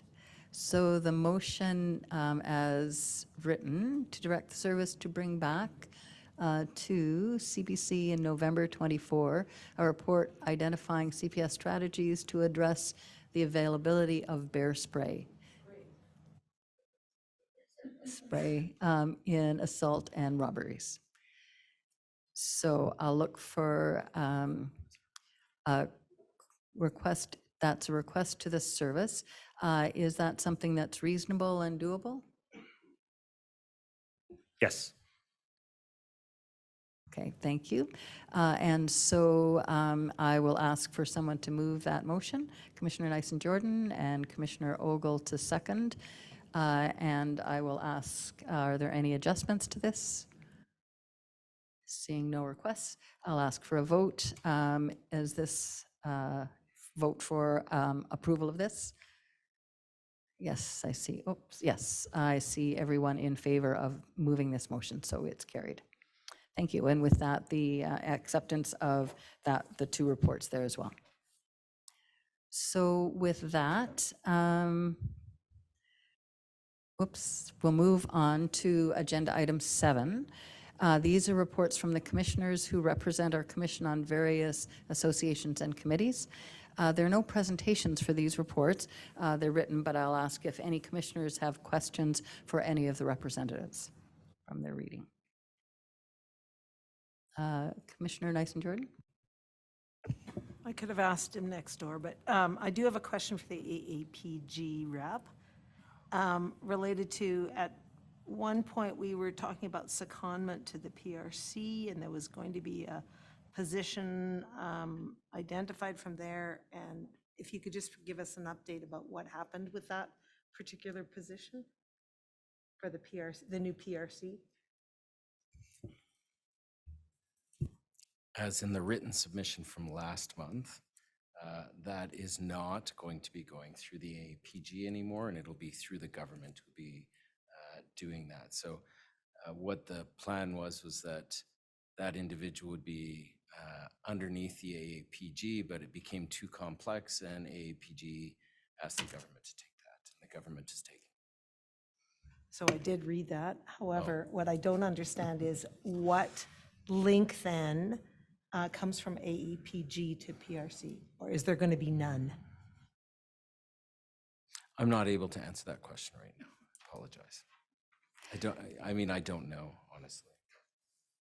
And just for others listening or seeing this, APG is the Alberta Association of Police Governance, and the PRC is the upcoming Police Review Commission, thank you, which is being put together by the province of Alberta. So that is outside of certainly our jurisdiction, and we'll see what comes of that. So thank you. Any other questions for any of the representatives? No? Then I think we can move on to the public participation segment of our agenda. So that's the end of the presentations and reports. We will now invite public guests who register to speak to do so. Our public participation process is designed to balance the desire to hear from the public with the need to keep meetings a reasonable length. For those of you who registered to provide a presentation, you'll have 4 minutes to speak, followed by commissioners having an opportunity to ask brief clarifying questions. Those who register to ask a question will have 2 minutes to speak, followed by a member of the Commissioner Calgary Police Service having 2 minutes to respond. Please keep your comments to the topic you provided when you registered. We also cannot discuss a complaint about any specific employee or interaction with the police. If you'd like to discuss a complaint against an officer or other employee, please contact our Public Complaint Director or the Calgary Police Service Professional Standards Section, PSS, so that it can be properly addressed. I'd also like to thank everyone that took time to send us written submissions prior to this meeting. They have been provided to everyone on the commission as part of the meeting materials, and we appreciate you taking the time to write and share your thoughts. And finally, a reminder to the members of the media that we'll hear from the public first, and then we'll hold a media availability for you. So I will ask Interim ED Odland, there you go, to please put through the first speaker. Thank you, Chair. Our first speaker tonight is Mr. Wessam Cooley, and he has a question related to the ACERT investigation into the university encampment. Thank you. Good afternoon. My name is Wissam Cooley. I'm a local activist. I've previously addressed the commission about police misconduct at the student protest at the University of Calgary on May 9th of this year. As you're no doubt aware, yesterday ACERT announced that it would not be investigating CPS's conduct at that protest on the grounds that it could not verify whether CPS's actions resulted in serious injuries. It's a very troubling conclusion, given that both CPS and ACERT had been sent evidence of serious injuries sustained by protesters on that day, including medical evidence of a concussion sustained by one student. And indeed, this commission itself was addressed during its May meeting by that student who told this commission that she sustained a concussion on that day at that protest at the hands of the police. You may also recall that at this commission's meeting in June, Chief Neufeld was asked directly whether, in his view, concussions would constitute serious injuries, to which he answered in the affirmative. So it's very concerning that neither Chief Neufeld nor CPS nor this commission seem to have raised any concerns about ACERT's dismissal of this investigation on the basis of a lack of evidence of serious injuries when they themselves have been made abundantly aware of those injuries and the evidence thereof. You should also know that in addition to investigating serious injuries, ACERT's mandate also includes investigating serious accusations of police misconduct, and indeed there have been a number of very serious allegations of police misconduct at that protest raised against CPS, including directly to this commission. This includes allegations that CPS officers violently attacked protesters, even though protesters were negotiating and complying with CPS demands, and had in fact taken down the encampment themselves before officers attacked them without provocation. There were also allegations that CPS subsequently lied about the events of the encampment to the media and to this commission. This included accusations that Police Chief Neufeld lied to this commission and to the media about the events of the encampment, covered up the fact that the protesters had been complying with the police's demands, falsely claimed that protesters acted violently when they had not, and lied by claiming that he was unaware of any injuries, even though police officers themselves put people in ambulance and hospital that night, and at least one complaint had already been filed by the time he made that claim to this commission's meeting on May 29th, detailing an injury at the hands of the Calgary police. You will also recall that I and a number of other protesters, including students, posed several questions about these issues to this commission at its meetings in June and in September. And you will recall, Chair Cornett, that almost all of our questions were blocked by you on the grounds that there was an ACERT investigation ongoing into those events. And now that investigation isn't going to happen. So we're now 5.5 months after what may be one of the most severe acts of police brutality against nonviolent student protesters that the city has ever seen. And there have been no answers, no accountability, no transparency, and now there will be no independent investigation. This bears all the hallmarks of a coordinated cover-up by CPS and those bodies that are supposed to be holding it accountable. And I do not use that term lightly. And I will tell you that there are many, many people in the Calgary community who are stunned by what they saw the police do at the encampment that night, and stunned by the way they've seen the police get away with it. And I hope that I'll be proven wrong, and I hope that the commission will take this issue more seriously today than it has at any point thus far. And I hope that this time around you will actually answer my question. And my question is simply this. Now that ACERT has dropped its investigation, how does this commission intend to address these serious accusations moving forward? Will you refer the matter back to ACERT and tell them the reasons you have been provided why it does fall within their mandate? Or will you call for an independent public inquiry? Or will you do nothing and allow this extremely serious incident to once again be swept under the rug? Thank you. Thank you for your question, Mr. Cooley. I will respond first and then ask if there are other commissioners who'd like to make a response. Just want to cover a couple of points. One, we have very clearly heard the concerns that the approach to these protests was different than other protests, and we need to understand that. We've also very clearly heard that the people at the university protest did report injuries that were not reflected in the initial statements from the service. That caused this to be forwarded to ACERT. ACERT is an independent body. ACERT has investigated, looked into whether or not the injuries warranted an investigation by them. Their mandate is to look at serious injuries. And their response was that they did not find evidence of serious injuries and therefore would not proceed further with the investigation. That was the extent, that was the outcome of their investigation.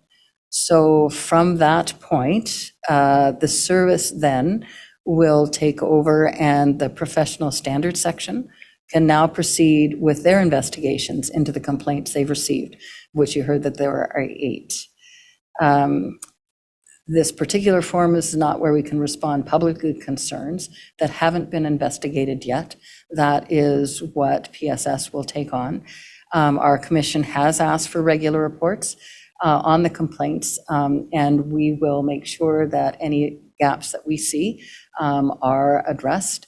And we're also going to be continuing to look into police priorities and policies that guided that particular set of protests, and understand whether or not they were aligned with community expectations. Our responsibility as a governance body is to look at policy and priorities. We do not have a legal authority to hold individual officers responsible for their conduct. That's the role of other bodies in this province. And we also cannot direct the police chief or police officer or officers to make specific law enforcement decisions. That's outside of our mandate. We're a governance group. So with those responses, the next steps will be for these complaints to be looked at by the professional standards section of the police service. That's not where it ends. Our commission will continue to look for those reports as those investigations are undertaken. But at this point, there's not more that we can say. So with that, I will ask if there are other commissioners who would like to add to those comments, and if there's any other response from the service. I would say no, Chair. You've covered really what will happen. Just to be clear, again, with ACERT determining from their preliminary investigation that their threshold was not met, we now will go forward. Mr. Cooley's referred to the fact that it has been some time since the complaints were forwarded. So at the very least, we'll be able to move them forward and complete those investigations, and those will be the next steps we'll take. Thank you. Anything else? No? Then I will ask if there are any other speakers. No, Chair, that's our only speaker for today. Thank you, and thank you, Mr. Cooley, for bringing this forward again, and we'll continue to keep you updated. Thanks. Thank you.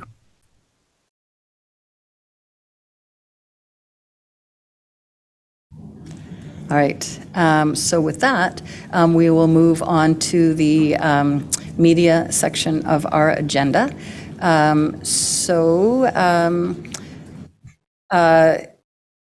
My apologies. We need to shift our spaces right now. Everyone, thank you for everyone who joined us today. Anyone is welcome to listen to the media section of this next piece, but I would ask that as we do get the media and the questions, if you can be as quiet as you possibly can. Once we're finished with the media, we will be taking a break for dinner and continuing after that. So if you can just give us a moment to shift around, we will do that and take the media questions. Okay, thank you, everyone. We're just, we have one person setting up in the room here, and then we'll be good to go. Just a reminder, if you want to include your media outlet with your name, then we'll know who you are, and put up your hand if you have a question. Tiffany, we'll go to you first in just 1 second here.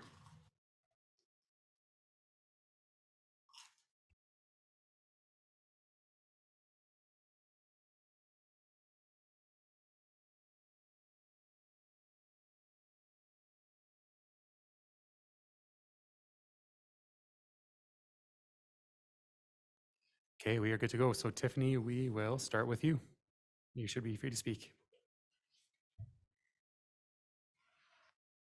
Unmute. Hi, can you hear me? We can. Fantastic. Okay, so my question is to the chair and the chief in regards to this afternoon, City Council passed a notice of motion by Councillor Courtney Walcott in regards to requesting a financial audit of the shooting range. My question is, I guess, what do you make of that motion, and will you comply with it? My second question is, the Edmonton Police Commission sought to remove the councillor positions because of a tendency to bring political influence, and there was also similarly tension about a council requested audit. Now, I realize that Councillor Wyness and Councillor Wong are different than the councillor that brought this forward, but he is a former commissioner.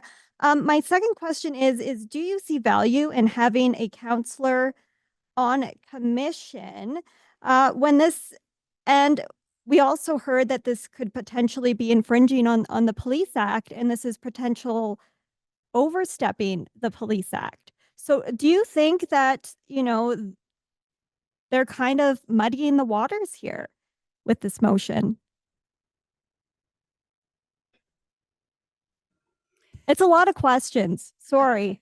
I was going to say thank you for the Let's start questions. with the first question about what do you make of, I guess, this motion that has been passed, and will you comply? Because my understanding after reading the debacle in Edmonton is that you don't technically have to comply to this demand for an audit.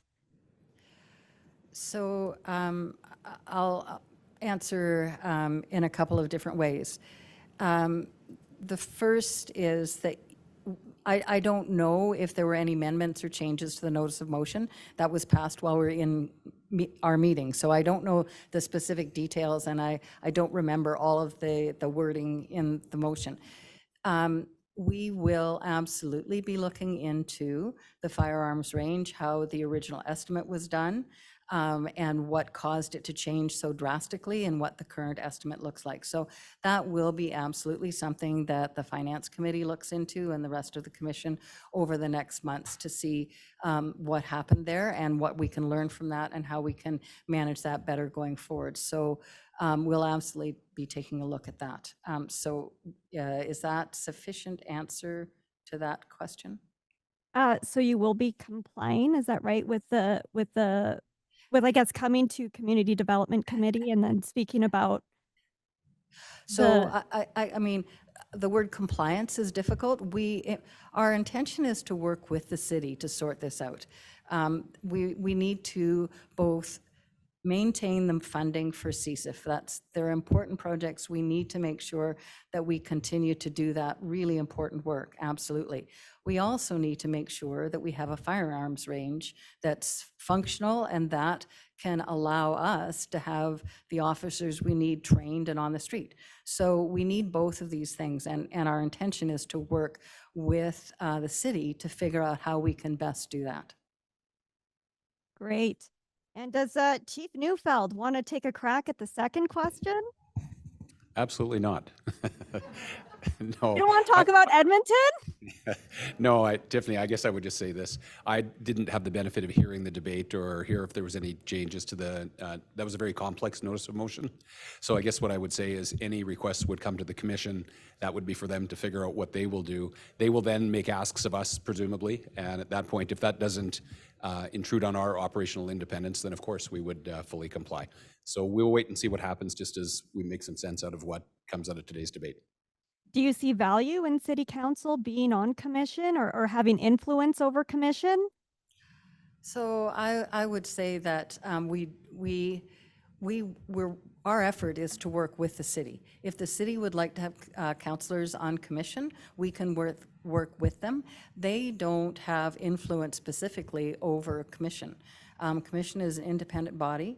There are 10 other members on commission, several appointed by the province, others appointed by City Council. We go through a very rigorous process of finding the skills and experience that we need, the representation, because we represent the whole community. So whether or not there are councillors on commission, I don't think is a factor in any of the conversations that we have around the table about what we should do and how we should manage our responsibilities to govern the service. But is it really independent if they can come forward with a motion like this, asking to audit your finances? That person is not on our commission. He was several years ago, but he hasn't been on commission for a couple of years. So there's been a number of the councillors who have been on commission over the years. One of the advantages of that is that they learn a lot about how the service works, and they take that information into the rest of the work that they do going forward. So there have been a number of members, and I think to think that they have undue influence over our discussions in any particular decision we have to make is not correct. Okay, thank you, Tiffany. We're going to move on and we can cycle back to you for another round. We'll go to Tim from CTV. Tim, you should be able to speak now. Hey, thanks for taking my question. You guys can hear me, right? I'm not crazy? We can. Okay, perfect. Questions for the chief. The first one, there's a video making the social media rounds right now that shows a racist tirade against an Uber driver. We've seen some anti-immigration vandalism around Calgary. What do you attribute to the seeming increase in hateful rhetoric right now in our city? Yeah, I've seen those couple of examples that you refer to, Tim, including the video of the tirade in the back of the car. So obviously inappropriate. There's no place for hate anywhere in the city. And I would just attribute it as one factor, just geopolitics and the fact that there's a lot going on in the world right now, and we're seeing that the things that happen over there are actually landing in our cities as well. And so that's really one of the big drivers, I think. So yeah, I guess that would be my response to that. Thank you. Thanks. And then just a quick follow-up. Would you say that the police have the tools that you need to lay charges in cases like this? Generally, yes. I think the hate crimes legislation is one that's not very well understood by the community. What happens is the police basically use the same tools we have for any other crime, and then in consultation with the Crown, there's a hate motivation, if it's appropriate, laid with that charge or on that criminal charge. So one of the challenges you would see with the tirade and the very inappropriate comments by the individual in the back of the Uber is that there probably was not a criminal offense there. I think we are involved in that now.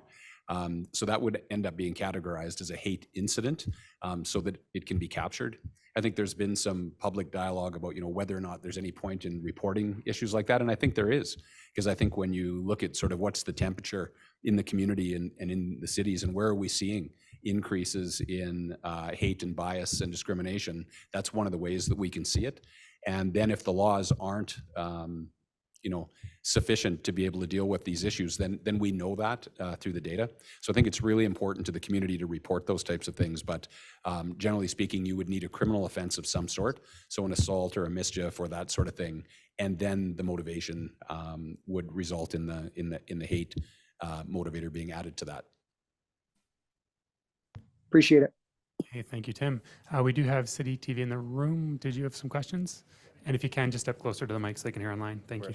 I know you guys have talked about this a little bit before, but what are the current concerns for the shooting range? And when you built it, it's only been 20 years. Did you guys know that it would be kind of like a life cycle of 20 years at the time? Thank you. So I understand there that as a city manages capital projects generally in the city, all municipalities have seen escalating costs in terms of supply chain and inflation, and similar to what we're seeing in our homes, actually. So that's certainly a part of it. Escalating costs were partly as a result of inflationary pressures. And then I think the other thing is this is a very unique facility. So it's a training facility that there has not been one built in the country, as far as we can tell, in the last little while. So as we went with what we would call preliminary estimates for budgeting purposes, we didn't really have the best foundation to build off of. So it's partly probably what we were able to put forward wasn't maybe as good as it would be for any other kind of building. And again, there's been a lot of changes in the requirements for a facility like this. So if you think about noise attenuation, so it's safe for people to do training in their occupational health and safety around lead exposure to the individuals that are in there. So there's a lot that goes into a facility like that that's very unique. And as a result of that, we've seen escalating costs. Secondly to that as well. If I can just add to that, because the other part of that is that I think that the existing range is 20 years old, and I think the standards around health and safety, occupational health, sound attenuation, all of those sorts of things have really gone up, as has the usage, because we also use that to support surrounding services and help train them. So there's a lot that goes on there, and I think it's just come to the end of its life. But I do think that the standards have certainly changed over the last 20 years and need to be updated. So with the new one as well, would you expect it to be a longer life cycle of 20 years? We would, and the chair makes a great point. Like if you think about 20 years in the city of Calgary, or really any city, we've seen significant growth in the size of the service. So when you think about, number one, capacity, to be able to have a large enough facility for the size of the service and the size of the city, and then also to the chair's point about the increase in what we're learning just about health and safety around those types of facilities, they're going to be very different. So I would think that it would be like any other building. I would think it would be something that we would look to 20, 25 years into the future, but then there will be factors that impact that in the meantime as well.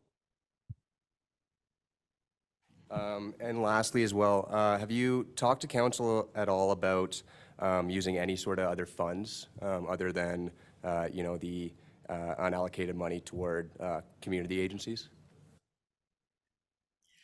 Yes, we both scrubbed our budget, or the services budget, several times, and we will go back and look at that. And we also have, and are having conversations about what other funds we might be able to access. Absolutely, yeah.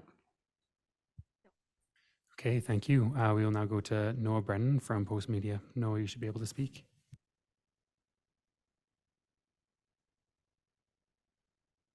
Hi, can you hear me? Yes, we can. I just have a question for Chief Neufeld on the employee engagement report. So 24% of CPS employees were saying they experienced inappropriate conduct, and many of those people didn't feel comfortable reporting this conduct. Could you maybe just describe what your reaction was to this part of the survey? Yeah, for sure. Thanks, Noah.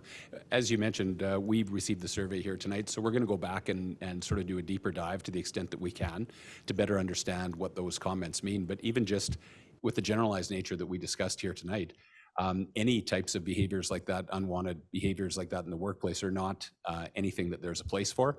So at the end of the day, when we're seeing things like, gossip and gender and sexual harassment and these types of things that were referenced there, that's a huge problem, and that's a huge number.